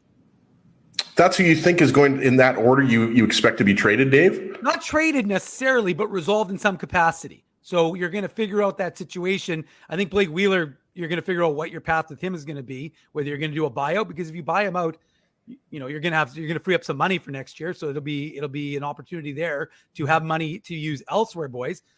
And then Connor Hellebuyck, you have to figure out what you're going to do, because as you said it on the show earlier, you're not going into next year with all of this uncertainty and all of these guys in the last year of their deal. So you have to resolve this. To me, before our favorite time of the year, Enzi, before our favorite time of the year, which is the draft. Yeah, and by the way, if Chevy does trade Connor Hellebuyck, could you please do it, Chevy, on a Saturday around 8:30? That would be great for us. But going back to what you said, and you're right, Dave. Like the direction and the vision, I think we're going to find that out, probably sooner than some people think. But I still think, and look, I think there was a good chance Pierre-Luc Dubois is going to be traded even before that performance in Game 5. But to me, that sealed the deal. And I don't know if he's going to be traded at the draft or if he's going to be traded in the summer. Look, nobody really knows at this point because we've never had this, guys. In the 12 years of covering this team, we've never had a year in which we expect, 2 top line centers, the Jets franchise goaltender, and the Jets franchise player, who Jim mentioned. Like one day Wheeler's name will be hanging, beside Thomas Steen and Teemu Selanne. He's had that big of an impact. No player has had, maybe with the exception of Connor Hellebuyck, nobody's had that big, as much of an impact on Jets 2.0. But going back to what I said before, Pierre-Luc Dubois to me makes the most sense just because, this has been lingering on for some time now, guys. And we don't know how close the Jets were to trading Dubois last year, but I just don't think that you can go, into August or go into September without having that situation resolved. So I still think he's the most likely to be traded. And in terms of the other players, I have absolutely no idea. Like, could the Jets look to move Mark Scheifele? Sure, but it's just like, how hard is that trade going to be? Because I don't think you can trade Mark Scheifele for anything but a top 1, top 2 center. So it's really hard to say. But I think going back to kind of what we were talking about before, there's more to it than just the core 4. Like the defense needs improvements. I think the bottom couple lines need improvements, right? Like when you're talking about, Axel Jonsson-Fjällby, or you're talking about Kevin Stenlund or Saku Maanalainen, and I think Stenlund, if I'm not mistaken, is a pending RFA as well. I'd have to check. I don't know if he has another year on his contract, but Maanalainen is an RFA. There you go. So, I mean, there's a lot of guys. And Maanalainen's UFA. You're right. So Maanalainen's, but they're either UFAs or RFAs. So what's your fourth line? What are any of these guys coming back? Is a Carson Kuhlman coming back? No. Is he a 13th forward? Like you're going to have Chevy has a lot of work to do beyond just whether or not he's going to trade Dubois, Scheifele, or Wheeler. Look, the bottom of the roster, and I mean this shouldn't be. I mean, it's something that the Jets need to address, but the bottom of the roster clearly isn't up to snuff compared to some of the other playoff teams and the contributions they're getting from the bottoms of their roster. I mean, by the way, when Mikey Eyssimont signs for 2 years in Tampa Bay, look, we thought it was a mistake for the Jets to lose him for nothing to begin with, and then Tampa makes a 2-year commitment to him. Doesn't that just scream that they've made even a further mistake, just given that, strictly based on the track record of the franchise, if Tampa Bay is making a 2-year There's no doubt. That's a shame. That I mean, we talked about it early on in the season. Eyssimont was one of the most impressive Jets in the bottom 6, right? Right. So, I mean, look, we have to move on, right? Eyssimont's a member of the Lightning organization, but you're absolutely right. And Johnny Kovacevic as well, right? Like Kovacevic would look good as your, bottom pairing right shot defenseman or your 7th defenseman, whatever you want to say. Like, and again, to throw out another name, Logan Stanley, we know he requested a trade. Is Logan Stanley going to be back with the Jets next year? I wouldn't be surprised if he's a guy that gets thrown in a trade. Well, he's RFA as well. I mean, again, he is with minimal leverage or anything along those lines. But I mean, those are the small potato issues. Yeah. When there are huge matzo balls that need to be addressed first and foremost, and it's to me, I just don't know how Pierre-Luc Dubois can still be a member of this team. It just there just doesn't seem to be any path to it. He doesn't want to be here. I mean, and I don't know that for fact. He hasn't told me, but you can read the tea leaves and everything else. It seems like that's sort of priority number one. And then Connor Hellebuyck, you have to figure that one out as well. I mean, there's so much about this team that's unanswerable so far. And the problem is you have a general manager who's tasked with figuring all this stuff out. And I think a lot of people would feel that he's not the right guy in charge of making those decisions. But, obviously that doesn't even matter anymore because clearly Chevy's not going anywhere. So everybody that, thinks that Chevy might be fired, it's just not going to happen. It might happen down the road, but it's definitely not happening in the near future. And then never mind the coaching aspect, which we talked about earlier, where Rick Bowness, I mean, there needs to be mending of fences. I would agree. I would argue, based on the end of season comments. I think they should go to everyone. Penticton this year. They went to Banff last year, so maybe if they go to Penticton, that would be a better result. That's where the Young Stars tournament will be, is in Penticton as per usual. I don't think I don't think that'll be the deciding factor. Sorry, Kelowna, David, maybe Dennis can have some of the boys over at his house. Yeah, Dennis can hold the retreat. Look, I Drew, it's funny. You made a comment, and I thought to myself, that's interesting because you said, "Who cares about the fourth line?" But wouldn't the Jets be a different club if they actually had? Who cares about the fourth line? No. But you just said it's small potatoes. But what I'm saying is, wouldn't it be interesting if the Jets were finally a team that actually had a fourth line that had an identity? Well, because of course, but look at Vegas. Look at these teams that actually do have fourth lines. Look at the Islanders. I know the Islanders didn't have a ton of success this year, but the fact is, look at these teams that have an identifiable fourth line that has some sort of identity, that brings something that isn't interchangeable and really unremarkable. Mm-hmm. And that's an area that that goes to the idea of depth and that idea of the Jets needing to do that. Look, there's a lot of things that the Jets have to figure out this year and this summer, and it's going to be a fascinating thing to watch, boys. And we're going to, of course, be there every step of the way, whether it's in-game media stuff or whether it's just remote. But yeah, I mean, this team has got to figure it out from a lot of different perspectives. I mean, look, the fan base is pissed off. We post this stuff, and like I said, like the comments, boom, boom, boom, boom, boom. You see them. These aren't just yahoos who have nothing better to do. These are the people who buy your tickets and who support your product. Listen to the fans. The fans know. I'm not saying that you have to listen to the fans when it comes to hockey decisions, but ultimately, if you want the fans to spend the money on your product, then you need to do a good job of selling your product to the fans, because it's no longer the idea that, hey, the NHL's back in Winnipeg. Just be happy the NHL's back in Winnipeg. That notion should have been gone a long time ago. It is gone. And ultimately now, if you want, look, we're out of a pandemic. It's, it on the front page of today's paper. It says it is over. Sure, that's great. But it's not over. Is that actually on the front page of the paper? Yeah, because the WHO declared. Yeah, because whatever. The point I'm making, we got to go quick because Brian's going to be on soon. The point I'm trying to make. Over. The point I'm making is that it might be over. The ramifications of it being over aren't necessarily the case. People are still struggling financially. So you want people to put their money into. Not me, Dave. I just bought a Lambo. No, I was never referencing you, the king. Don't worry about that. But the fact of the matter is a lot of people are struggling. And so if you want them to put their money into their entertainment dollars into your product, entertain them and be honest with them and give them what they deserve, at least in this market. I would agree with that. Exactly right. It's at some point in time, you need to do something for your ticket buying public. And that's where the Jets failed so miserably last week with the exit interviews. When we come back, the Winnipeg Ice are off to the Western Hockey League Championship. Get ready for Munsey. We talked to Brian Munz about the Ice. He's the voice of the Ice. We talked to him up next. You're listening to the Illegal Curve Hockey Show Saturday morning. We're live on all of our social media channels. Bottom of hour number 2. Welcome back to the Illegal Curve Hockey Show. Drew Mandel, Dave Manouk, Ezra Ginsburg with you on this Saturday morning, and we're pleased to welcome to the program the voice of the Winnipeg Ice. He looks like he's a coach getting ready for his press conference. Brian Munz joins us on the show. Munzie, good morning. How are things? None of you three will start game 1. Let's just clear the air right now. That we wouldn't expect anything different. Might want some size of Ezzy on the back end, but he's not quite buff. Yeah, I got that buff type of weight. There you go. How are you, man? We're doing well. How about yourself? Good. It's great. Good. You're getting ready. You got a championship series coming up. That's got to be pretty exciting for you and the rest of the team at the Ice. Yeah, it's what they've built for the last number of years, right? And it's been a process all the way through. And you think back, and obviously I wasn't around this team. It's only been 2 years for me, and how fortunate to be around a club that's won 50-plus games on back-to-back seasons and get a chance to be into the final 2 now and wait to see if it's Seattle or Kamloops.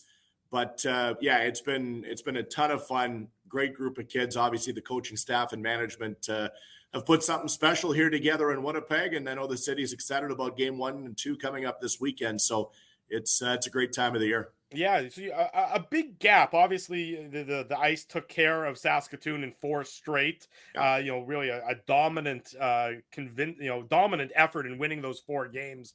How is the gap between the end of that series and then the upcoming start of the Western Hockey League Championship? How's the team sort of been filling that significant gap between games? Yeah, I think they learned, Drew, from round one against Medicine Hat. Obviously, they were able to eliminate a Tiger Club in 4 games who's up and coming, and obviously are going to be a great team in years to come. But Winnipeg and Medicine Hat were kind of at 2 different ends of the cycle right now. And boy, they've got some young talent that's going to be fantastic to watch here in the future. But, I think it was nice where they've gone through pretty much this same gap already and had success with it going into the Moose Jaw series, which was a heck of a challenge against the Warriors, obviously. So, coming out of the 4 straight wins over Saskatoon, I think I would look at it for the most part, and in talking to James Patrick and Terrace McEwen here, that it's been just kind of, hit reset and resume to what they were able to do. So they had, how did it break out? We finished the game on Wednesday night in Saskatoon, bussed back. We got home about 8 a.m.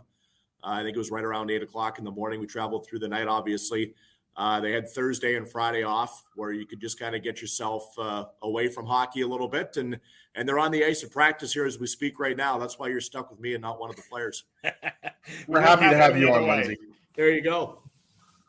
Got to ask you about Matthew Savoie. There's no shortage of players on this team that we could talk about. But right off the bat, I mean, his numbers in the playoffs are Connor Bedard-esque, and I don't think you or anybody else in the Ice organization is surprised. He was a 9th overall pick, Buffalo Sabres. He's one of the best young players out there right now. But just how impressive has he been? I mean, he was great during the regular season as well, but he's just elevating his game to a 2-point per game level. Yeah, he's the real deal. And, I think the best part about this group right now is it's not just one player. Like, we're not going to go through all the lines because it's that time of the year. But I think overall, when you look at the elite that Matt and Jake have been able to build with this roster right now, Savoie, Geekie, Benson, Ostapchuk, Peterson, McLennan, the list goes on as to the players they have right now. But if you want to single out the year that Matt has, and, the Buffalo Sabres have spent a lot of time in Winnipeg here this season. Adam Mayer's been in town a ton.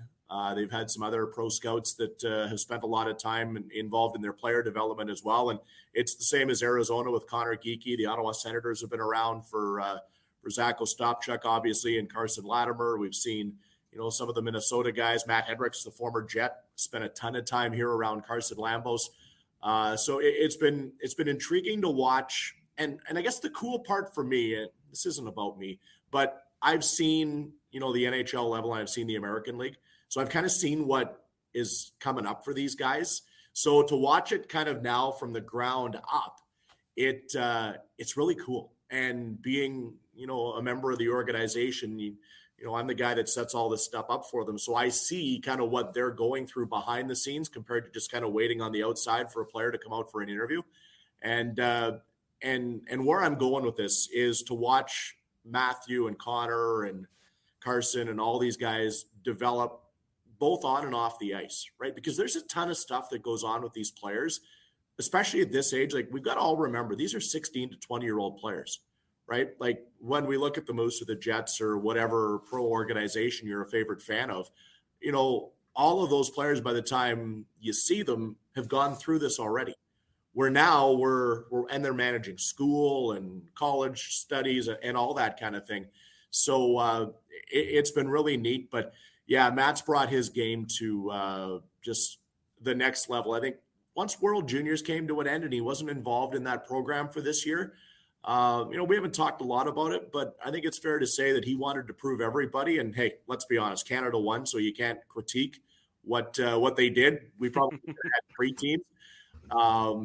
I think Matt wanted to show that he is an elite junior player amongst his peers, and boy, he's done that. And it's obvious the line that's been together kind of all the way through the playoffs here has been Matt Savoie, Zach Benson, and Connor McLennan. And the speed and the skill that those 3 players bring together is it's so fun to watch. Well, Munzie, that's what I want to ask you about is Zach Benson, because he's just an exciting young player, and he's 17 years old. Looks like he'll be a top 5 for sure, top 10 draft pick at the upcoming NHL draft in Nashville. He suffered, I believe it was against the Edmonton Oil Kings in the regular season. He suffered that injury and he was out for a bit. How important has he been for the team this year, and specifically getting him healthy and being ready to play in the playoffs?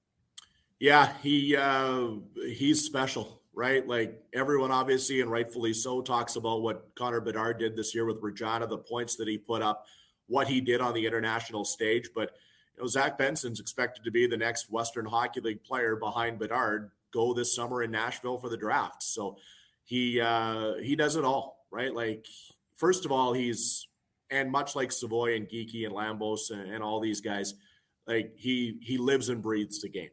Like there's not a lot that Zach Benson doesn't do in his day that doesn't involve the game of hockey. So, he's kind of your rink rat, always wants to be around. He's always watching. He's a huge Oiler fan. So he is so invested right now in the Stanley Cup playoffs that, he doesn't like golf. So I've got nothing to talk to him in that regard about. Lots of the other guys will get away from it and we'll talk about it. But every conversation with Zach is about hockey. And he's a special player. And again, he's kind of one of those guys that you look over the last couple of years, and I didn't go into the bubble. Obviously, Mitch Peacock was there with the team in Regina.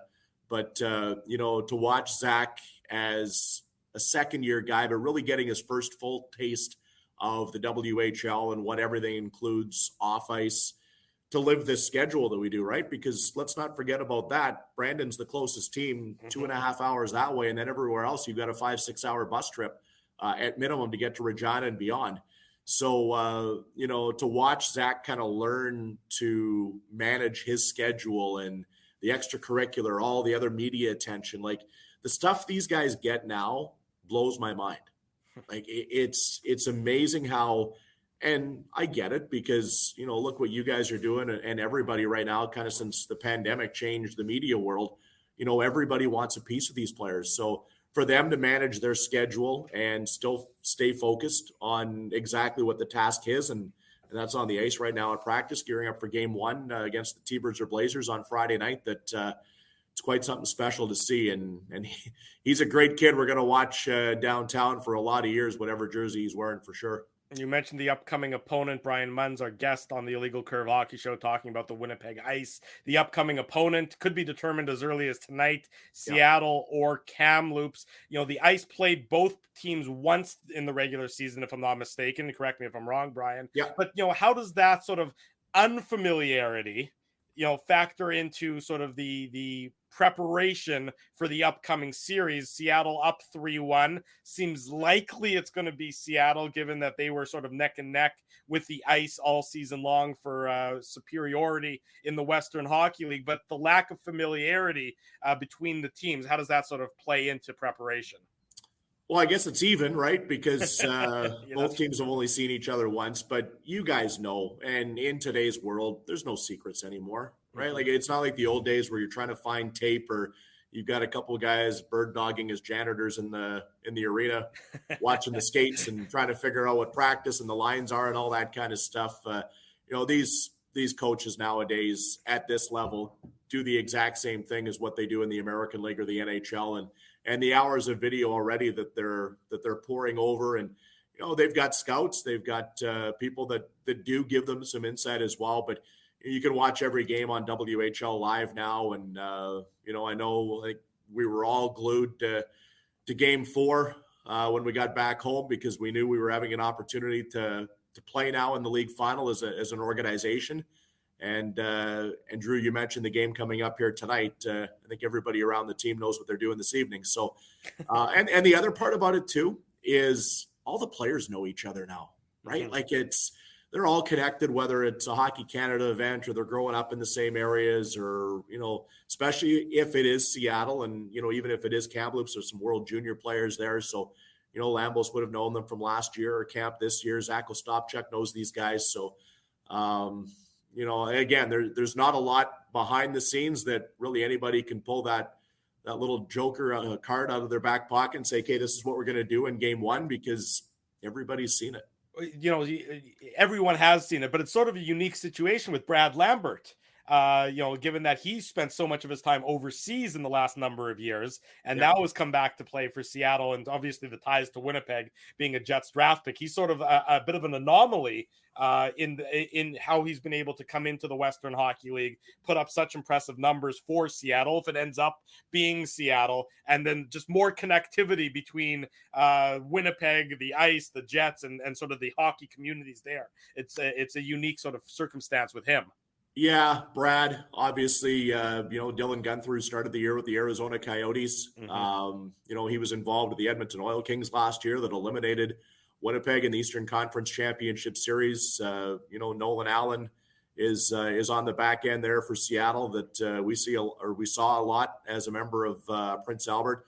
List goes on and on. We could go through the entire T-Bird roster if you wanted. All those World Junior guys that played for Canada. So there is a lot of intrigue. There is some fantastic storylines that Kevin Olszewski and I will be able to tell over that 7-game series, and we expect it to go a long time because both teams are that good that it's going to be a fantastic series to watch. And there is so many great, different reasons for people to come out and watch these games starting Friday and Saturday inside the Ice Cave. Munzie, I want to ask you about a player that maybe, some people might not think I would ask you about, but it's just because I think it's so impressive what he's doing at such a young age, and it's Jonas Wu. You know that I work at Hockey Manitoba. He was on our provincial team. He was only 15 years old at the time. It's like, he's 16. He's still, as you mentioned, you have to remind yourself, we keep getting older. These guys keep getting younger, right? But I think, and you would know because you have been around him and you've watched him, but he has played, I believe, the majority of the games in the playoffs, if not all of them. Yeah. And just how impressed have you been? Because, when you talk about, the Connor Geekies and the Connor McLennans and, so on and so forth. I mean, to do what he's doing at 16 years old is, in my opinion, extremely impressive. It's unreal. Like, he's 16. He just got his driver's license. Like, really? And that, I think, Ezzy, that's the cool part for me, is you watch these guys and they step onto the ice, and I'll be honest, I forget their age sometimes. And then I look down at my roster again when I'm going to pull up a stat or a note or a tidbit, or as Dennis Bayak used to say, that little golden nugget that you always want to have on the broadcast. And then you see, like, the way I've got it written out is D16, Winnipeg, Manitoba, then his height, age, second year. He has played every game. He played all of them last year as a 15-year-old against that Oil Kings team that went on to eventually win the league championship. And, he's been a rock for them all season long. And he's not the biggest guy. So that, to me, he's kind of that Torrey Krug.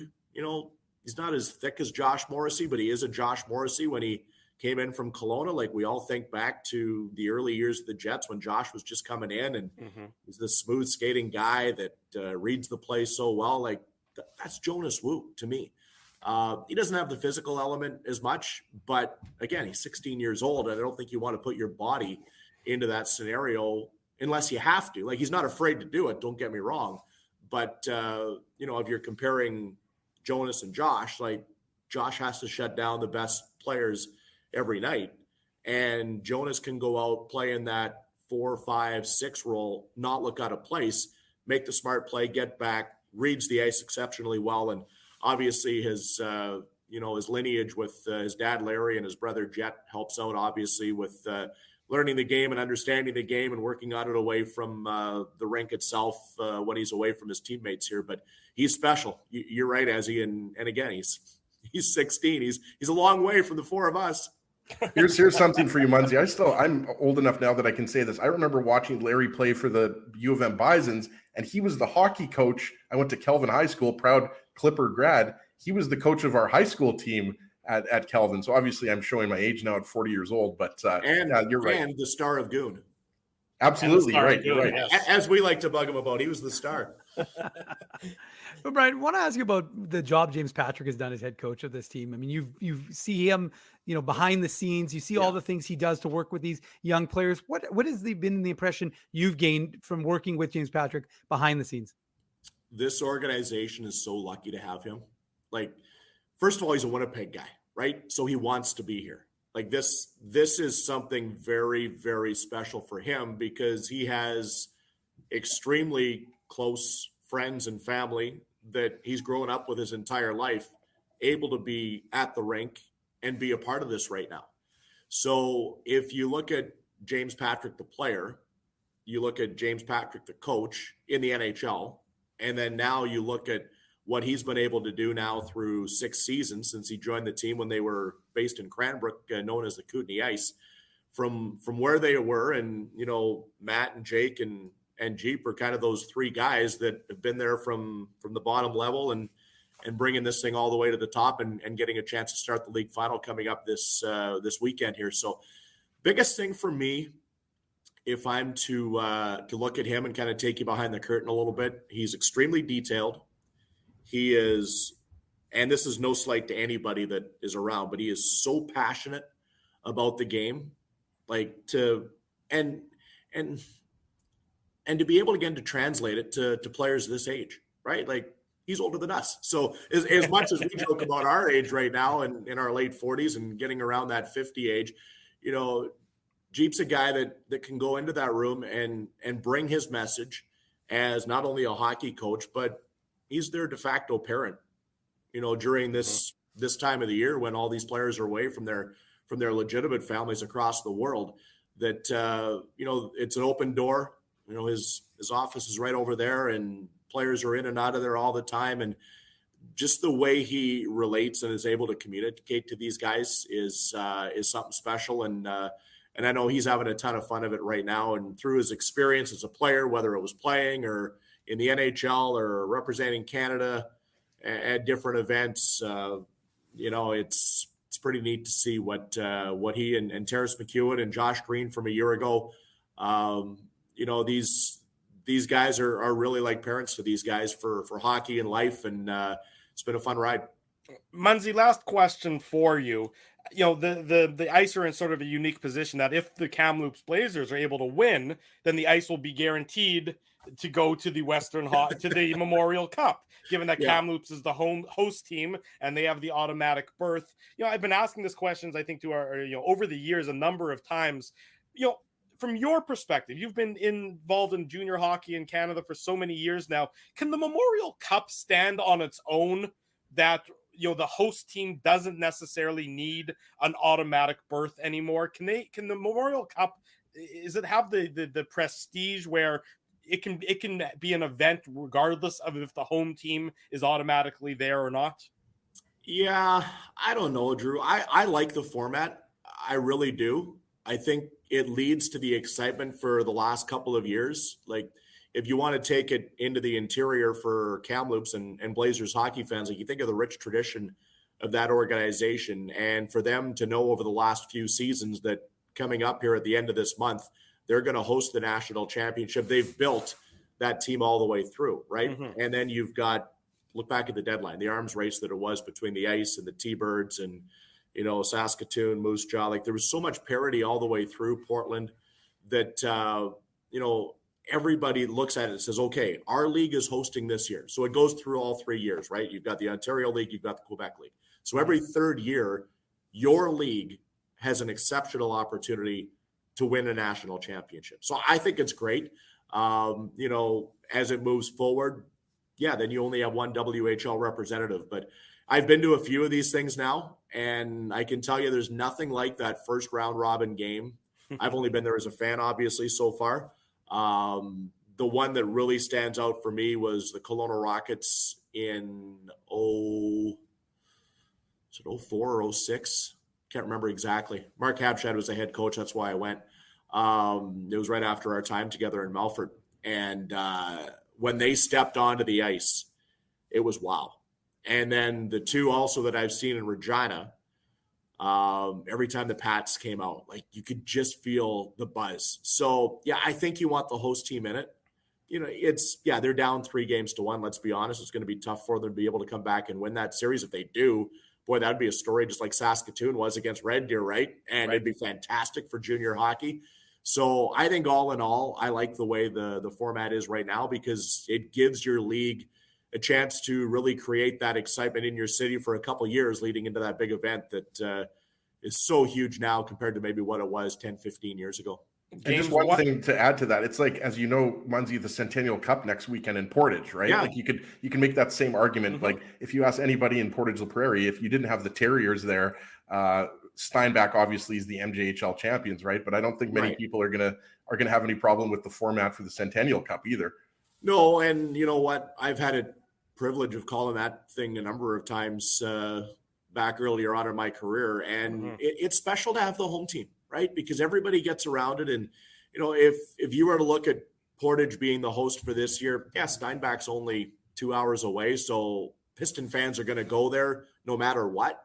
But think of that game when you've got Steinbach and Portage playing, or you've got North Battleford coming in from the SJ, right? Like, you want these local teams there because, hey, all the other teams across the nation deserve to be there, but to watch Quebec and Ontario isn't going to draw everybody out as much as maybe as it would when you've got Portage and Ontario playing, because you want to see your home team win. Games 1 and 2 next weekend. How can people get tickets, Munsey? Do the plug. WinnipegIce.ca coming up on Friday night at 7:00, and then we'll play Saturday at 6. We're bumping it up an hour early. It's been great to see the young families and the groups be able to come out and take advantage of these earlier starts on the weekend, and you're back home by 8:30, 9 o'clock. So it's a fantastic weekend. We're pumped for it, and look forward to a packed ice cave coming up less than a week away now. It'll be Lindsay, fun. just one more thing. That Battleford's team was really good. You know, my dad is from Flin Flon, who's obviously in the SJHL. But so I was pulling for the Bombers in that one. I got to bring it back to the SJHL for Munsey, but I don't think Flin Flon had any chance in that series. I think it was a sweep. But yeah, unfortunately, the Bombers are going to have to wait another year. Yeah, I was keeping close eyes on that one. Obviously, Braden Klamosko is the head coach in North Battleford, and he's Humboldt Bronco alumni, and his dad was an assistant coach 20 years ago when I was calling Bronco hockey. So, I was keeping an eye on that, and I'm happy for Braden, obviously. And, you know, whether it's Portage, I'm good friends with Paul and Booj and Steinbach. Booj was our goalie in Melfort back in 1997-ish, something like that, the assistant coach with the Pistons. So I'm hoping for a local team to win for sure. It'll be some great hockey upcoming here with the ice, and of course with the Centennial Cup taking place in Portage as well. Munsey, thank you for this, buddy. Best of luck to you and the rest of the team in the ice in the upcoming Western Hockey League Championships. We'll keep a close eye on everything. All right, guys. Thanks for the time. Appreciate it. Catch up soon again. We'll talk soon. There he goes, Brian Munns, joining us this morning on the Illegal Curve Hockey Show. I thought Kevin O was going to pop in. I don't know about you boys, but I thought any second, Kevin. Did you send him the link, Dave? What's going on here? I did not. Yeah.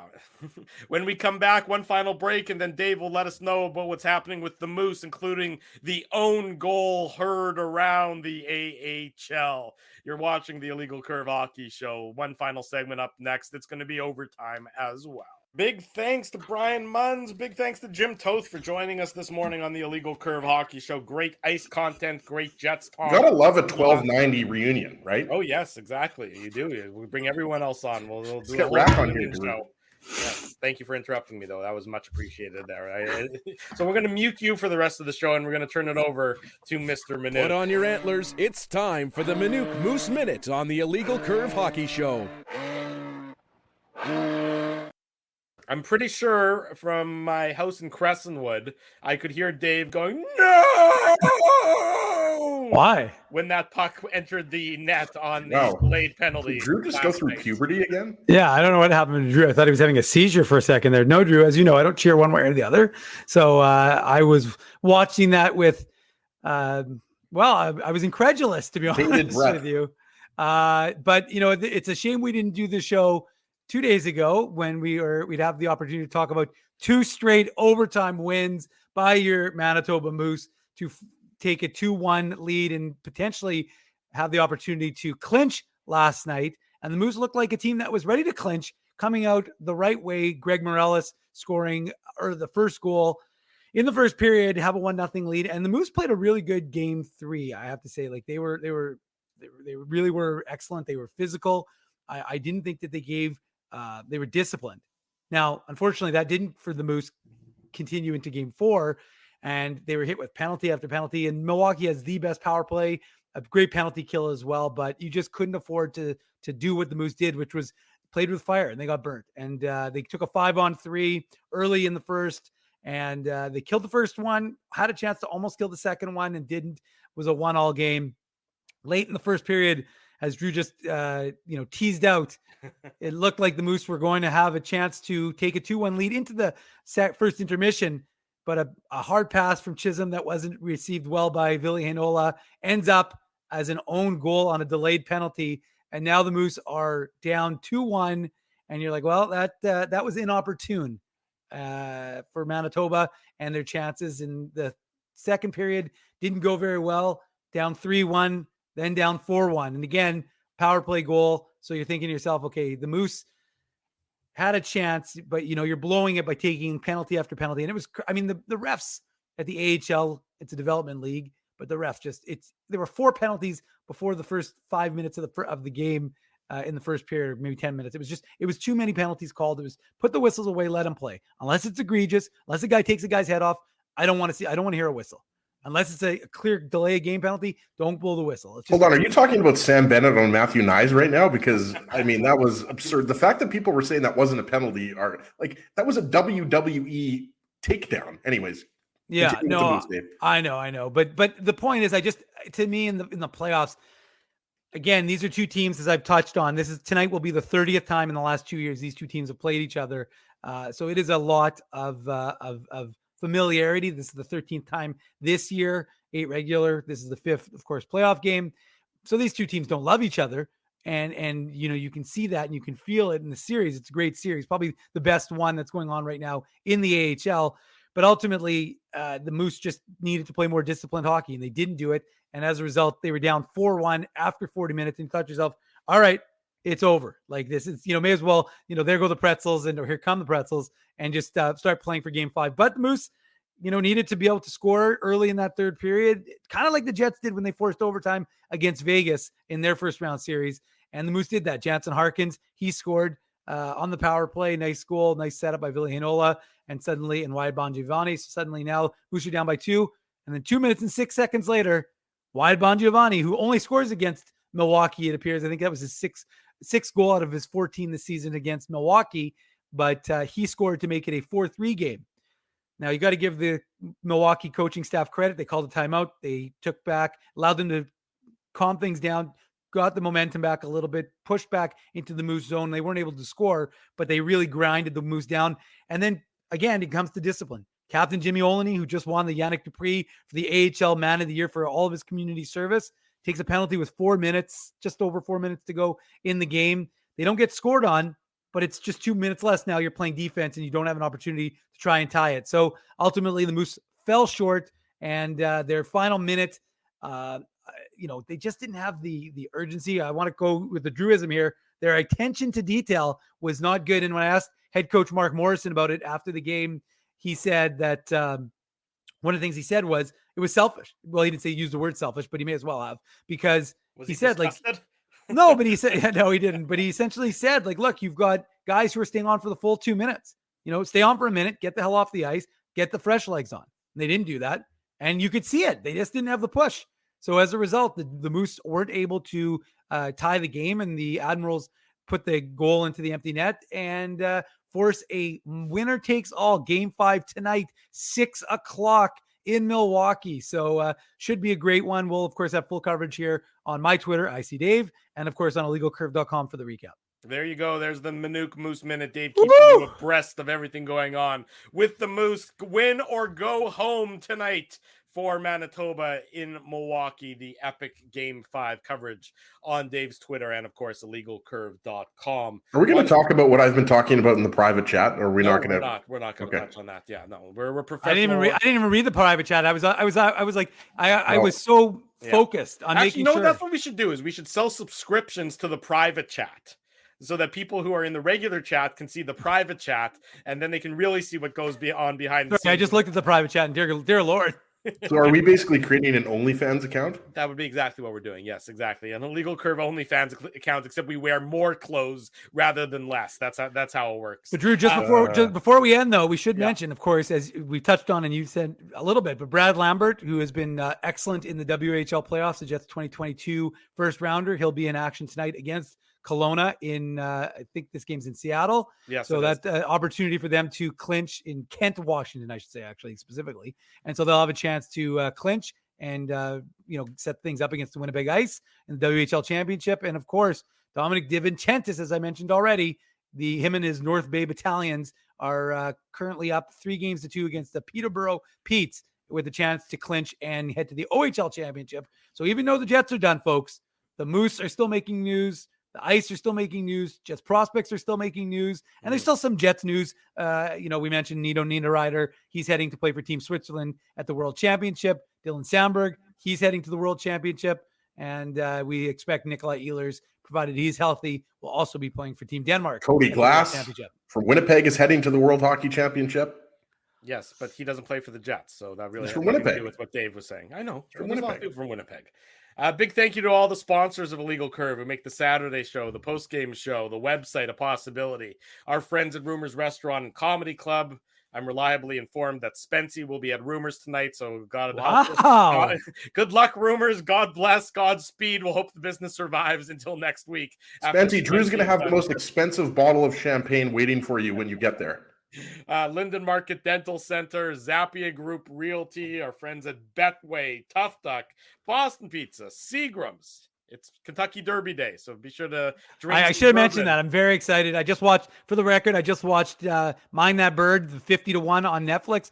Awesome, a little bit slow, but the race is worth watching. Of course, I'm a huge horse racing guy, so no surprise that I watched that one. Maybe a little tear watching as the race ran, but Mind That Bird, big long shot. I believe the favorite actually was a late scratch. Forte, who was the 3-1 favorite this morning, was scratched. So I believe there's only going to be 17 horses in the Derby today, as opposed to the usual 20. And it's going to be a wide open race, so you never know what's going to happen. But so what time should I come over, Drew, for our mint juleps? You are not allowed anywhere on my property as per usual. It's not like the Derby Day changes that rule, but it's something to look forward to. I think around 5:20 this afternoon is going to be. I guess I'll just wear my big fancy hat around River Heights and you should do that. Come Yes, over. the run for the roses, and of course all the pomp and circumstance that goes with it. So it is one of my favorite days on the calendar, the first Saturday in May. Enjoy Derby Day, everyone. And our friends have got to make sure shout out You again. can heckle as much as you want, Spency. At Rolly's Transfer and